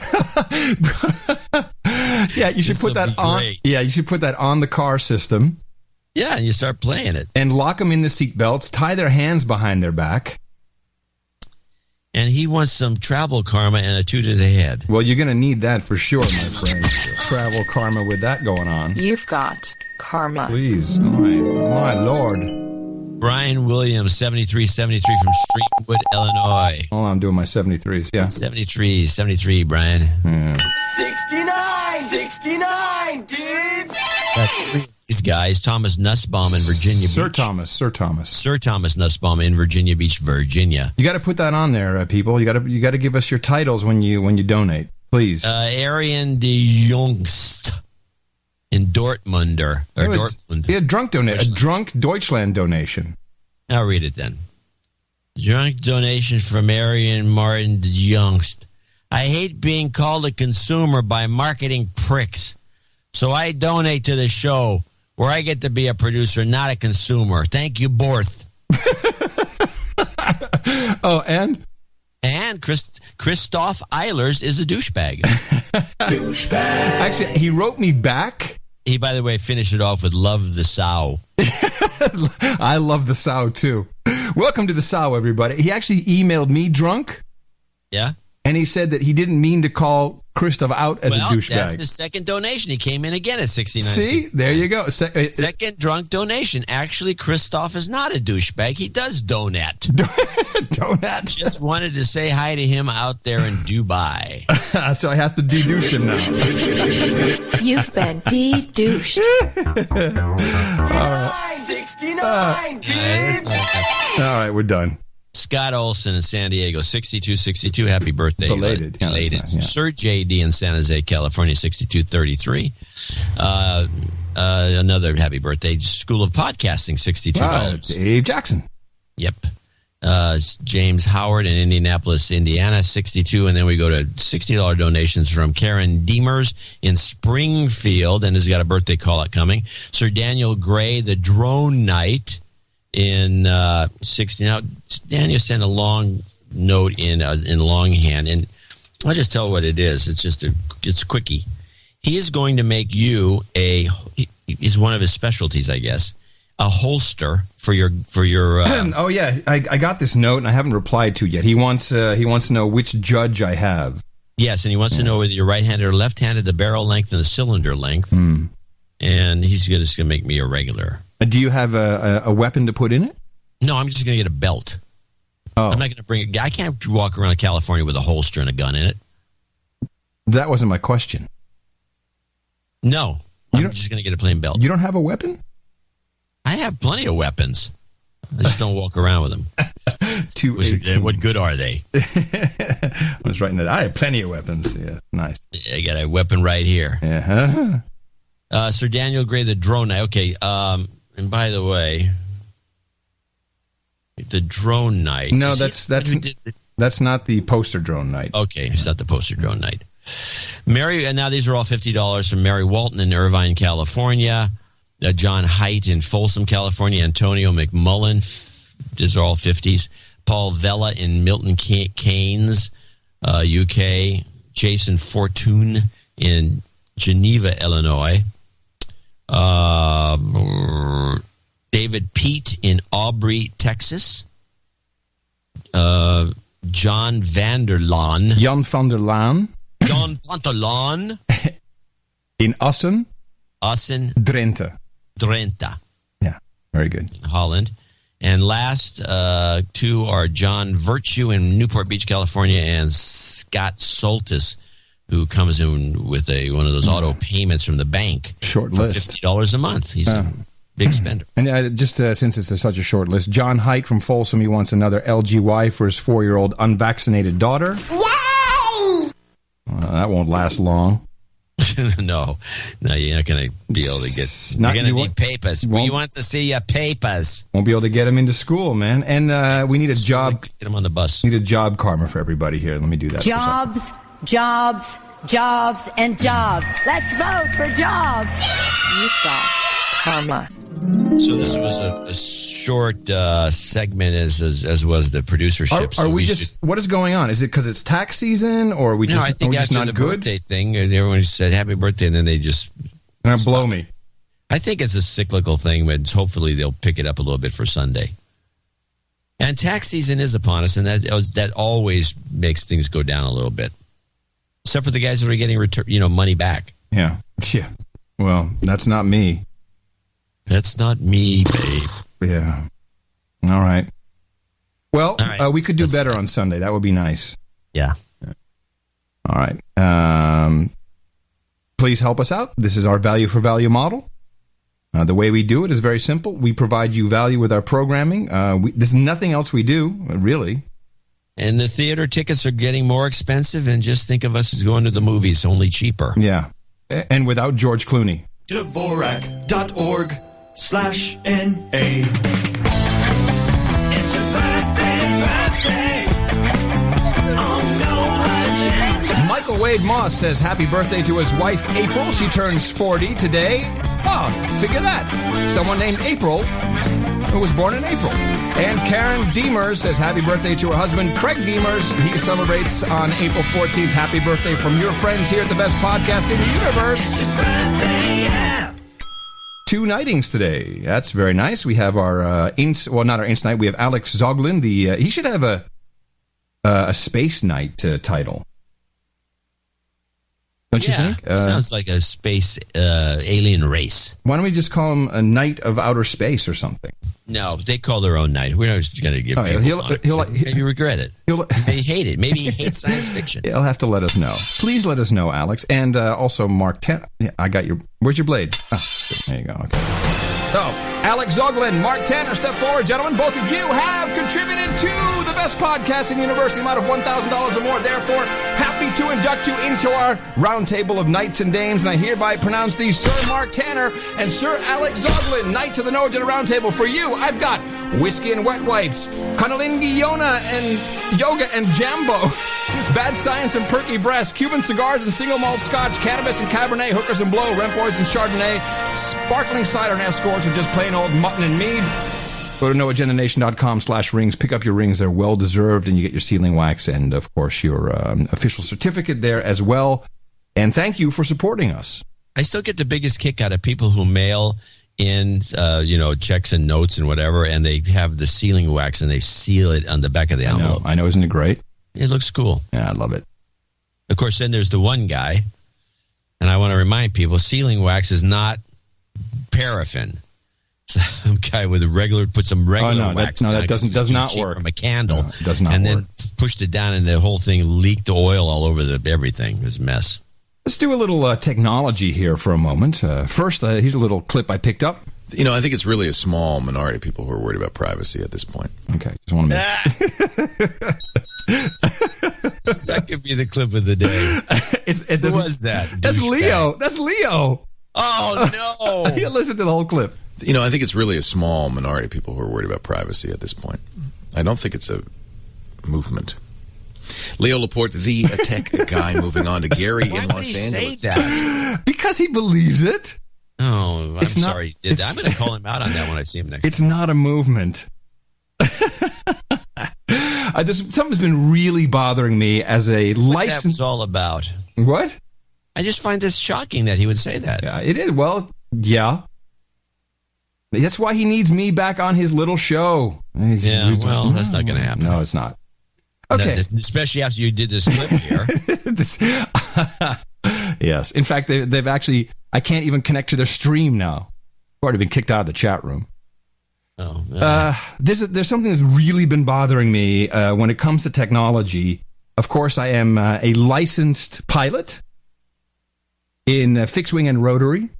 I am a licensed radio amateur. I'm allowed to broadcast up to many, many watts of power around the world with wires and everything. And then I hear this about the pinger, this Malaysian airline thing. Now, we already kind of all know that, this is not about the plane. But when all of a sudden we get this magic number popping up, it's 33.3 hertz instead of 37.5. There's a couple of things that are very bothersome about this. But first, let me play you Associated Press, AP. Would you say there's a standard at AP, John, of fact-checking and stuff?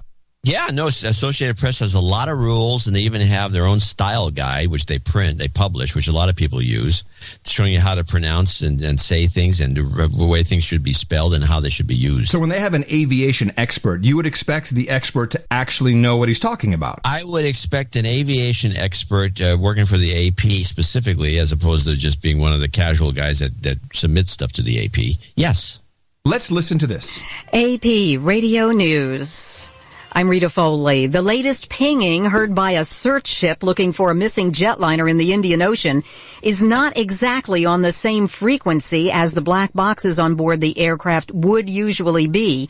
But our airline expert, Scott Meyerowitz, says that doesn't mean that this is a dead end. What we've heard right now is 33.3 megahertz. It's not exactly a sound you'd hear normally from nature or anything underwater. Did you catch it?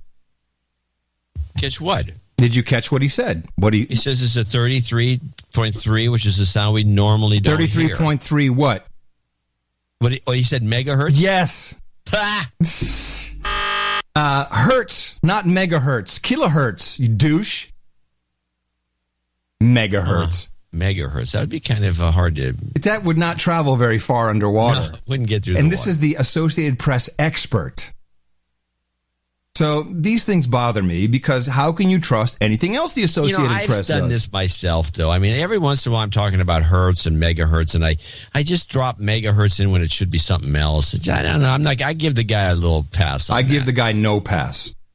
And I also don't give... Where is the analysis? Now, the question, here's the no pass should go like this. Why didn't she call him on it? Because it's a pre-produced package. She wasn't even there. She wasn't talking to him. All right. Now here is the thing that bothers me. So first of all, whenever a magic number pops up, it means bullshit.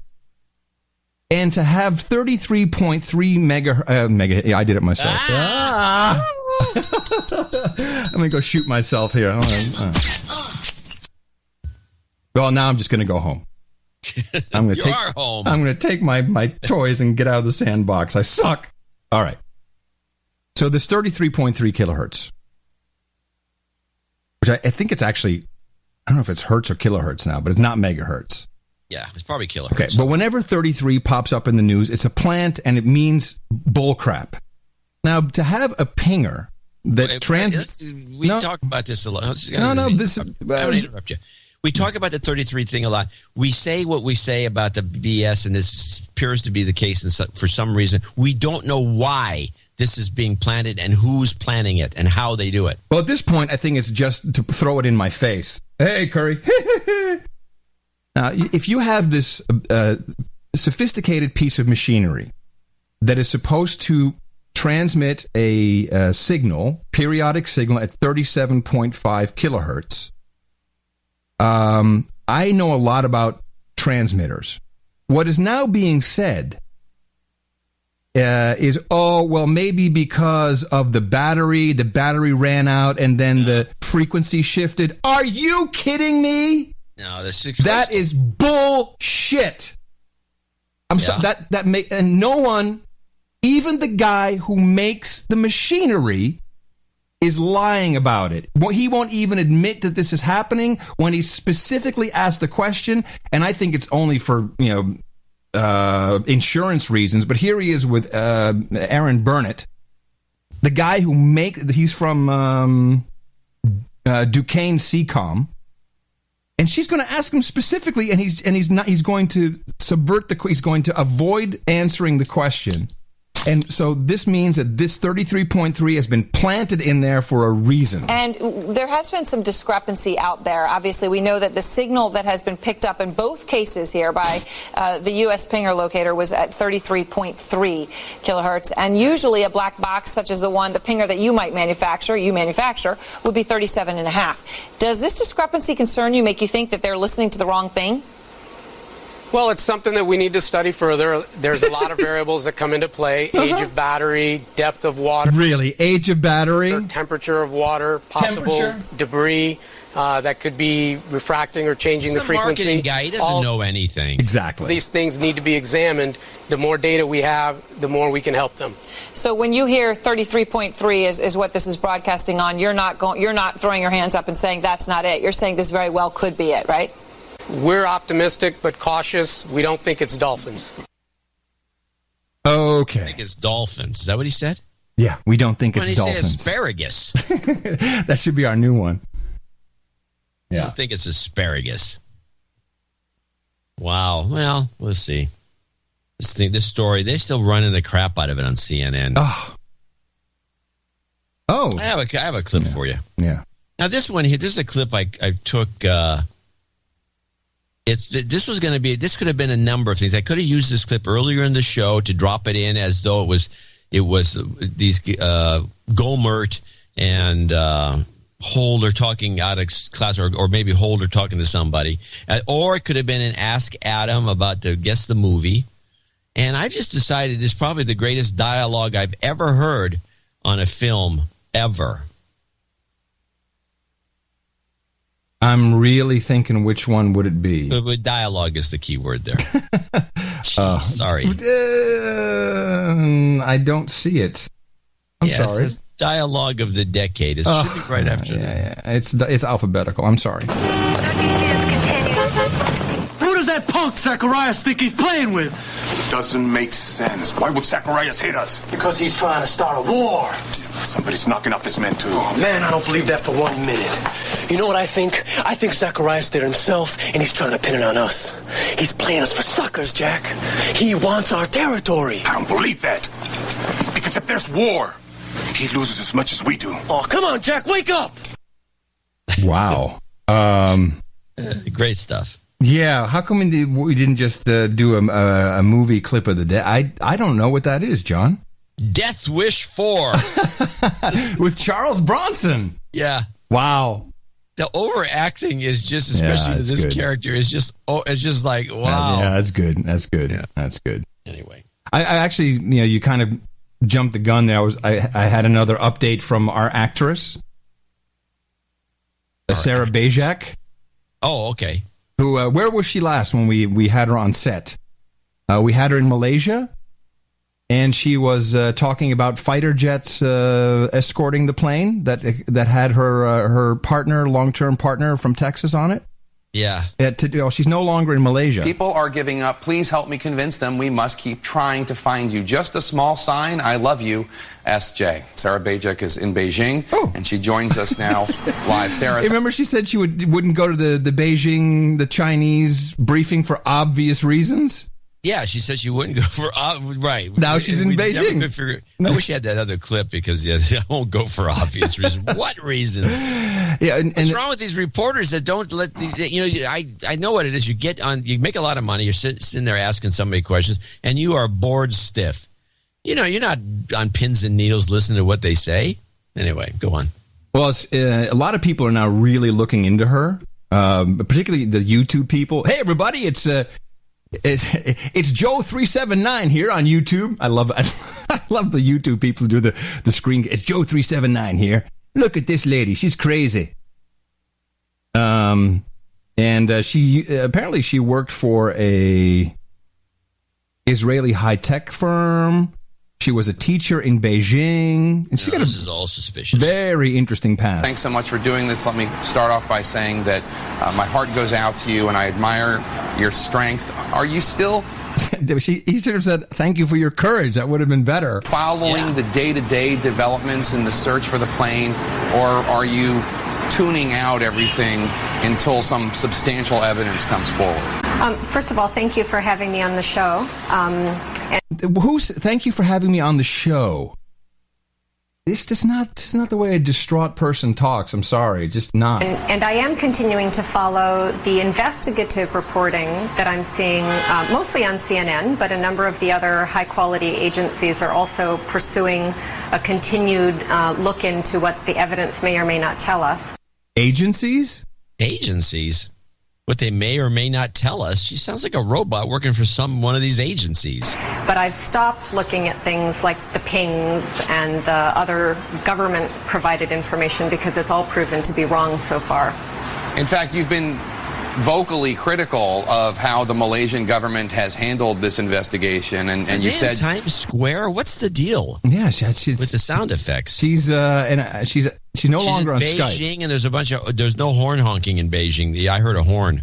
Actually, the background is pure white. You can't even see anything in the back. It's all washed out. You don't just think they're in over their heads. You think there's a cover-up here. Explain what you mean by that. Do you think it's a cover-up of some tremendous ineptitude? Leading the witness? Or do you think there's something potentially more nefarious there? Is he setting her up or what? Wow, that's the ineptitude thesis. Well, the criticism that I've rallied against the Malaysian government's involvement so far has been their ineptitude in communicating things properly. They say he uses the same language. One thing and then they say another. They're constantly contradicting each other. Whether or not the government itself, is covering something up or has made a mistake, I don't know. All right, darling. You continue to entertain me. Wow. Yeah, well, she'll be on.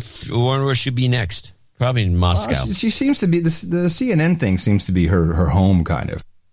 So, yeah.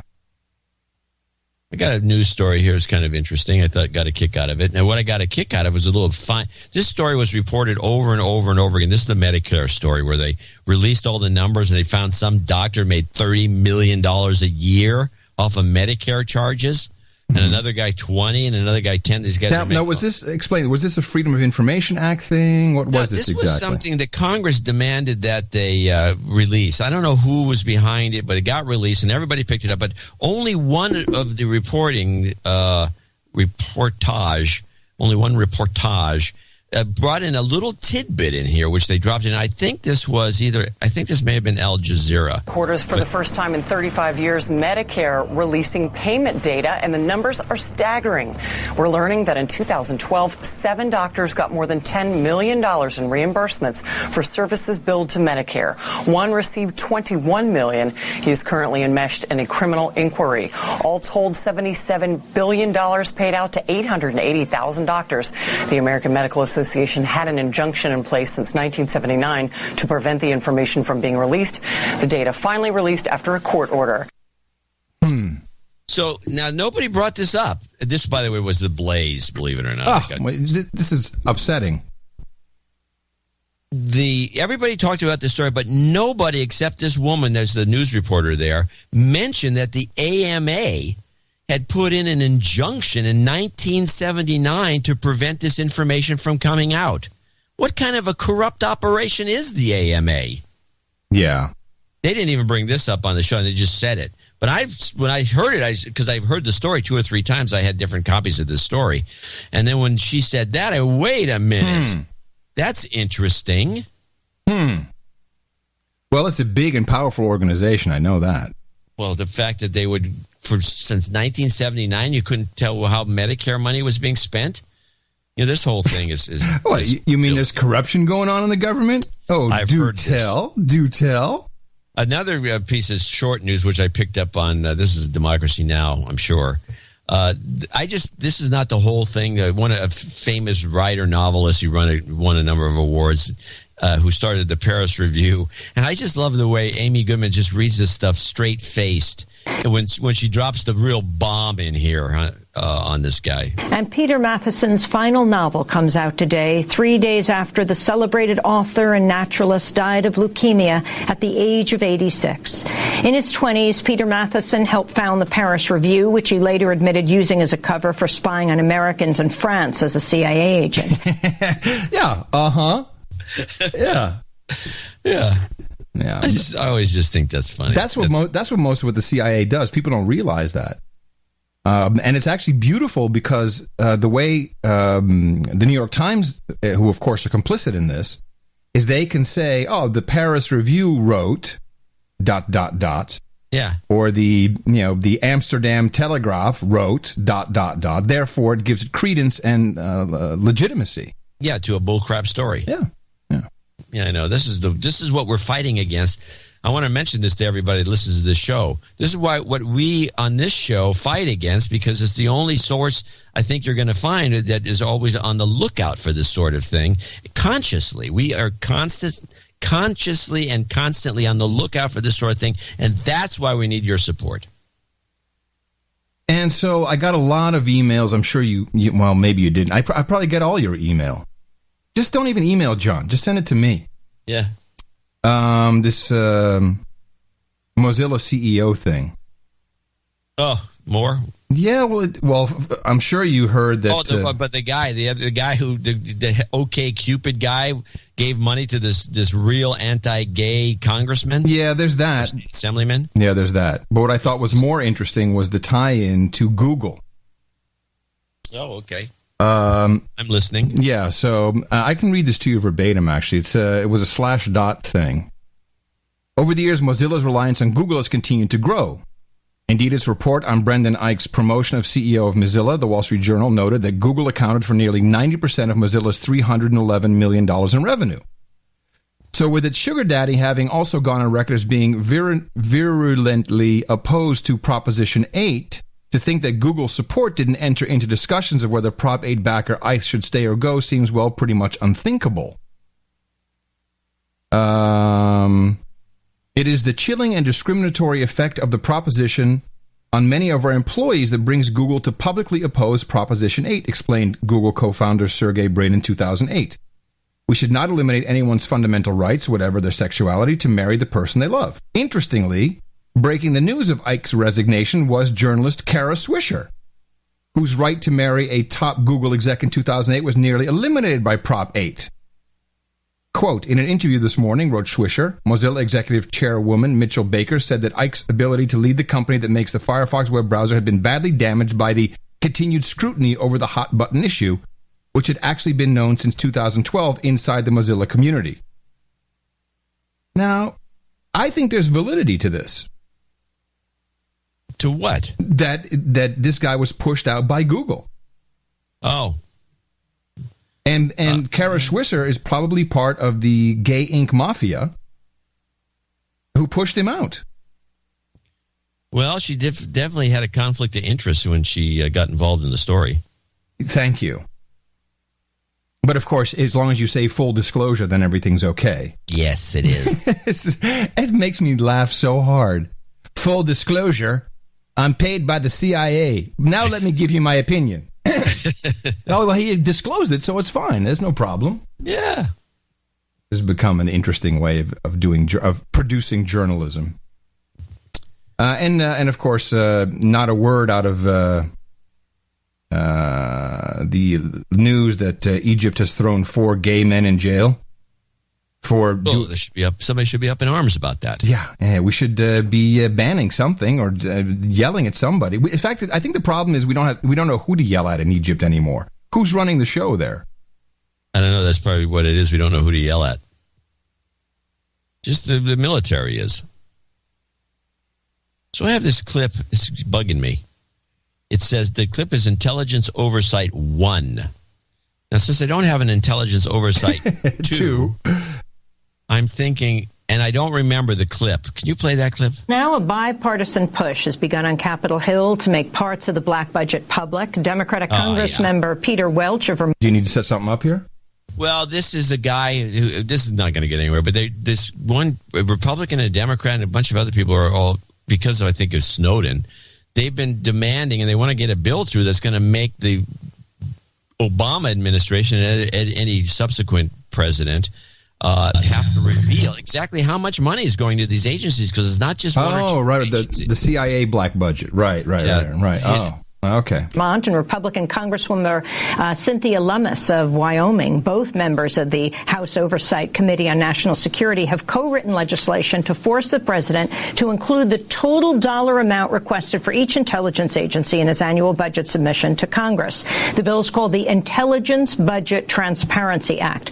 Congressmember Peter Welch joins us now from Capitol Hill. Welcome to Democracy Now!, Congressman. Can you talk about just what this act would make transparent? Well, pretty basic information. How much of taxpayer money is being spent on intelligence gathering activities? The top line number.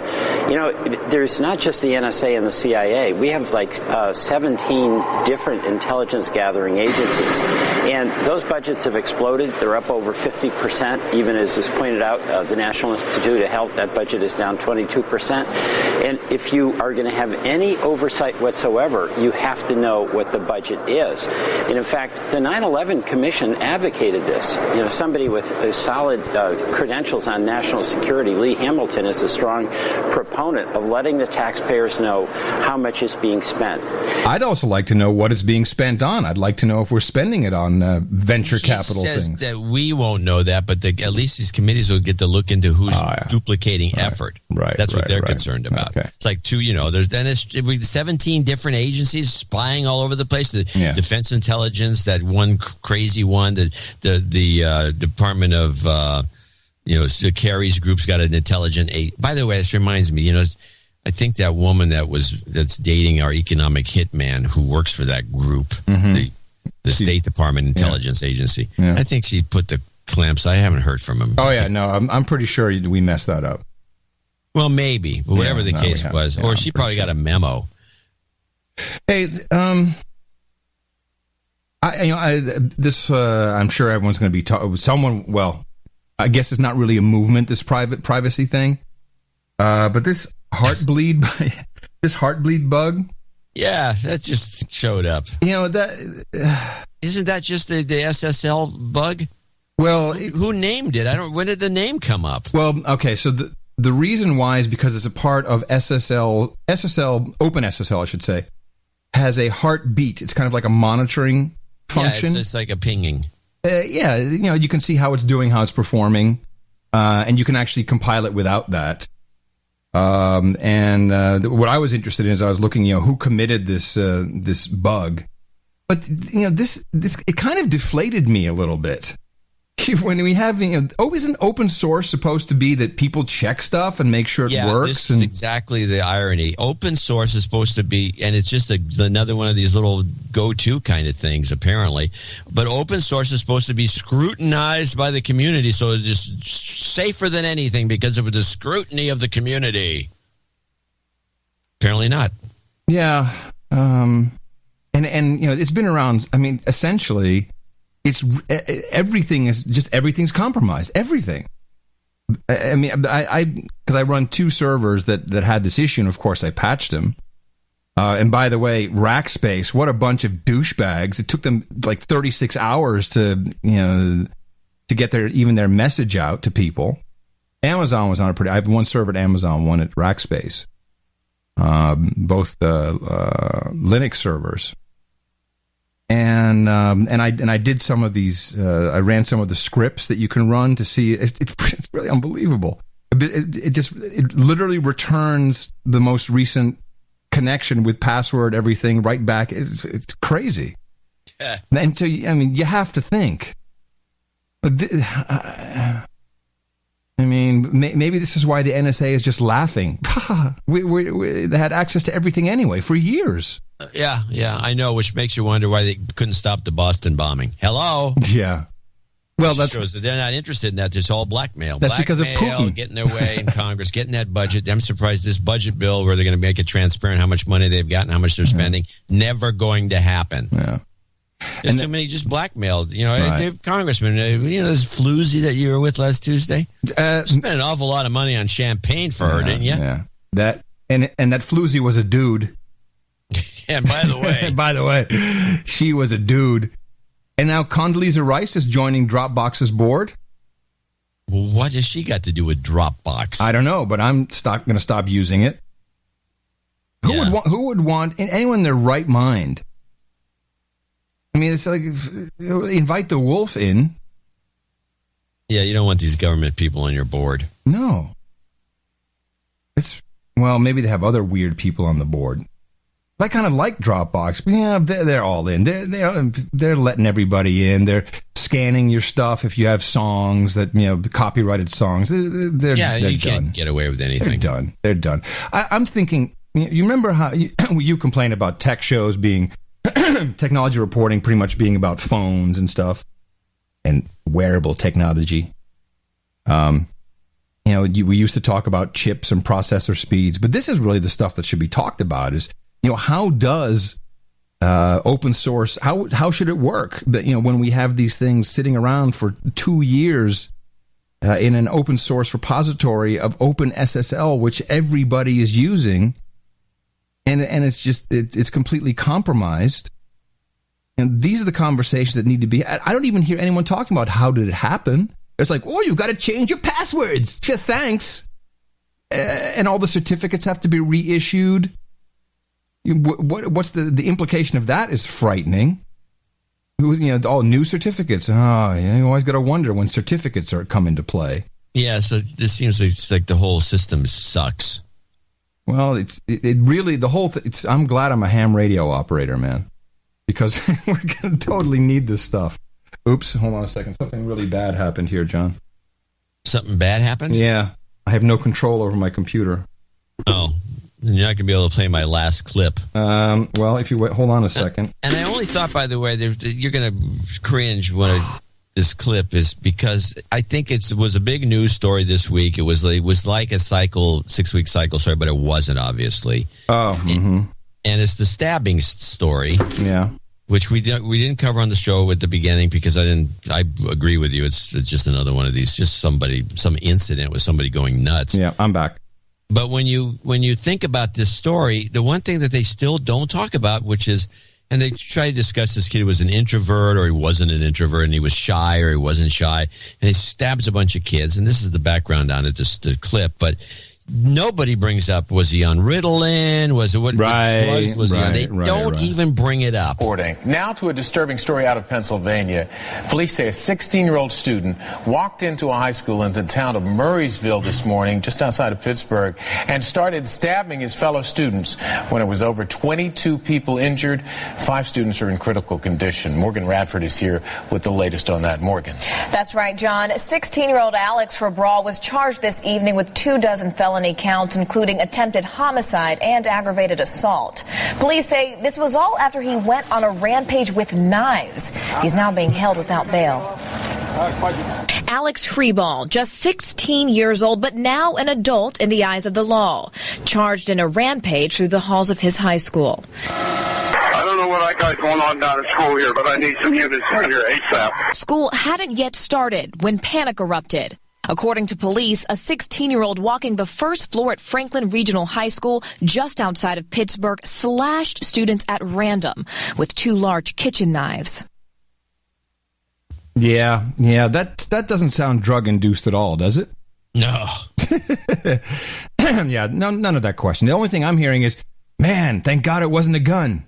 Yeah, that's you another get one that of my meme favorites. that shows up. But yeah, no, the drug thing doesn't come up at all. I mean, Never with suicide, gay teen suicides, none of that. Never question about what drugs these kids are on. And I'm telling you, they're pushing it on all these kids. I have two Sayonara clips. One is Chuck Schumer. This was on C-SPAN. This is about the Media Shield bill, which is coming up for vote pretty soon. It's going to be taken to the floor. And of course, the most interesting thing in this is who will be covered under this Media Shield. Oh, yeah, this is whatever. Which is kind of the precursor to being a licensed and officially approved journalist. Right. And is there a definition of journalist anywhere that you feel is appropriate? I think anyone who notes the world around them and publishes in any form or even tells people about it is a journalist. Essentially, everybody can be a journalist by just declaring themselves to be one. That's my definition.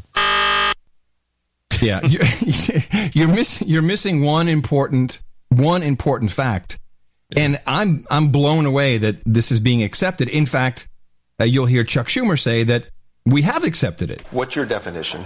Well, the bill is not the definition we started with, again, because my job is to get something passed and make the situation better, and it's been my credo my whole life. I don't let the perfect be the enemy of the good. This is another great meme that's out there. Don't let the perfect be the enemy of the good. I'm going to try that. Honey, I'm sorry, but don't let the perfect be the enemy of the good. I mean, I really tried. The original bill I introduced said that as long as you had an intent to gather news, you were a journalist and protected. So this is what... no, Chuck, good. As long as you had the intent. That, of course, can never pass anywhere. That's no good. And two people on the Democratic side in the committee didn't like that, Senators Feinstein and Durbin. Whose politics are much more similar to mine than the people who opposed it for national security. But they thought that, bloggers and people like that, they wanted just traditional journalists to be protected. And so we came up with a compromise. And the compromise basically says three things. If you're a traditional journalist, you are covered. And a traditional journalist doesn't just mean someone who writes for a newspaper. Our definition does not separate the medium by which you send out news. But it does say that you have had some relationship in terms of being a journalist, some commercial relationship at some point in time. If you have it now, you're being paid by somebody to do something, you're fine. If you had it once in the last 20 years, for a year or so, you've written 5 freelance articles, you're covered. The people who are not covered, I wish they were, but they're not, automatically are people who have written freelance articles and never gotten paid for them. And that they should be covered. So what we did is we put in a safety valve. That if you're in that situation, you're not automatically covered, but if the judge finds, and I wanted to get the words right here, that it is, quote, in the interest of justice and necessary to protect lawful and legitimate news-gathering activities, you are covered. Most judges have been quite liberal in this. Most state judges have been quite liberal in applying this law. And frankly, we did not get too much opposition from the blog or new media community when we put this in. They didn't like it. Oh, well, I'm sorry. I'm looking. Do you have your questionnaire somewhere? I never heard about this. Are we not members of the blogger and new media community? I think we're definitely members of the blogger new media community, and I'm also by this definition, a very legitimate journalist. You are very legitimate. And I never heard of this. Yeah, so sneaking this in at the dead of night. So this is essentially... Oh, we got nobody said nothing. So the way Why didn't you say something when it came out? You didn't say anything. What they are saying is, if you're not getting paid, you're not a journalist. Okay. Which, of course, is the most disgusting form of corruption. Because if you are getting paid, you're obviously open to corruption and collusion and influence because, job. But if you are a true journalist, like I think we are, I mean, we're performers, obviously. Nanu. In the morning. Weenie in the butt. Yeah, hold on a second. Ladies and gentlemen, we are journalists. Yeah.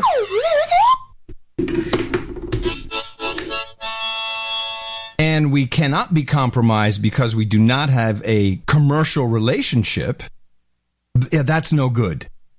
Do you see the? No, we talk about this. Of course, it's a scheme. The whole thing is just a long-term scheme to be able to eventually license. That's the long-term. That's the end around. That's the goal. License. So then, because here's what the deal is. Here's the way I see this playing out.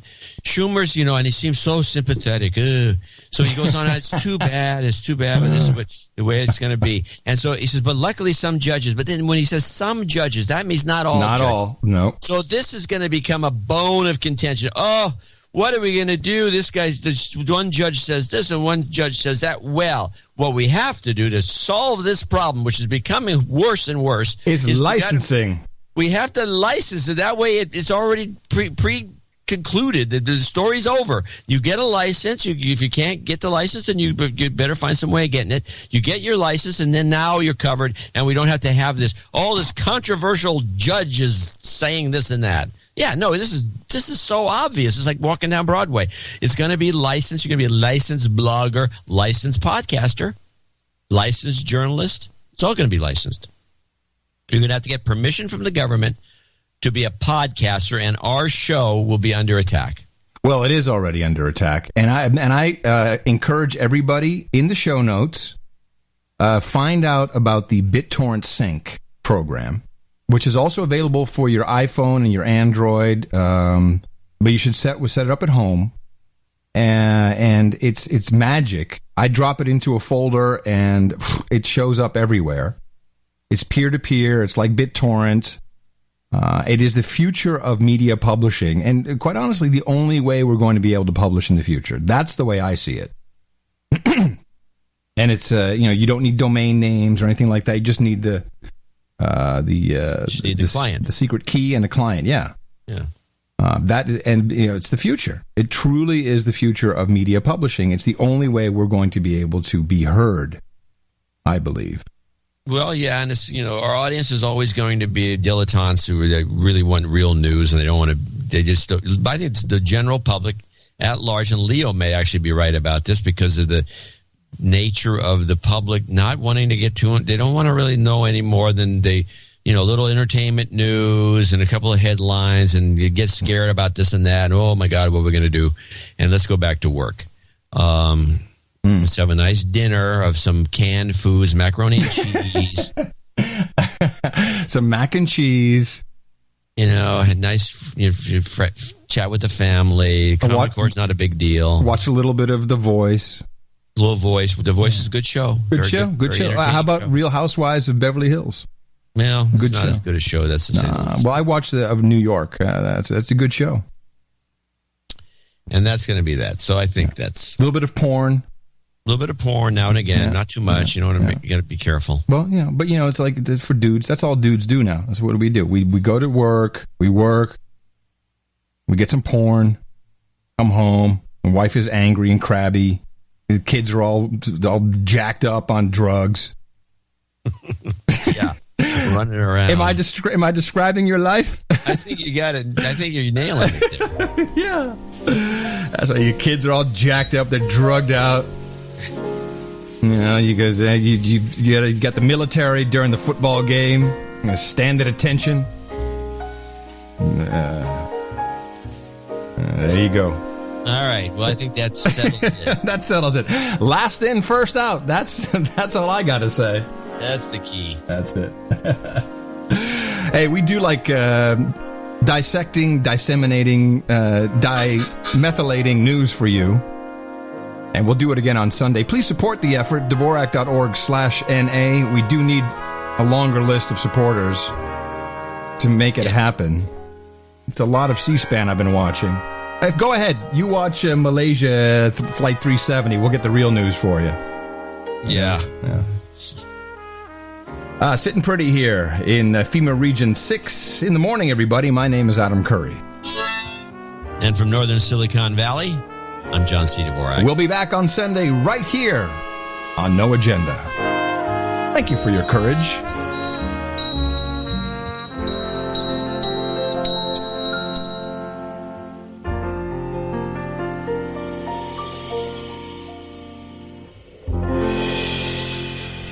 I think it's really a small minority of people who are worried about privacy at this point. I'm Joe Biden, and thank you for taking the time to listen. The best podcast in the universe. Dvorak.org/NA.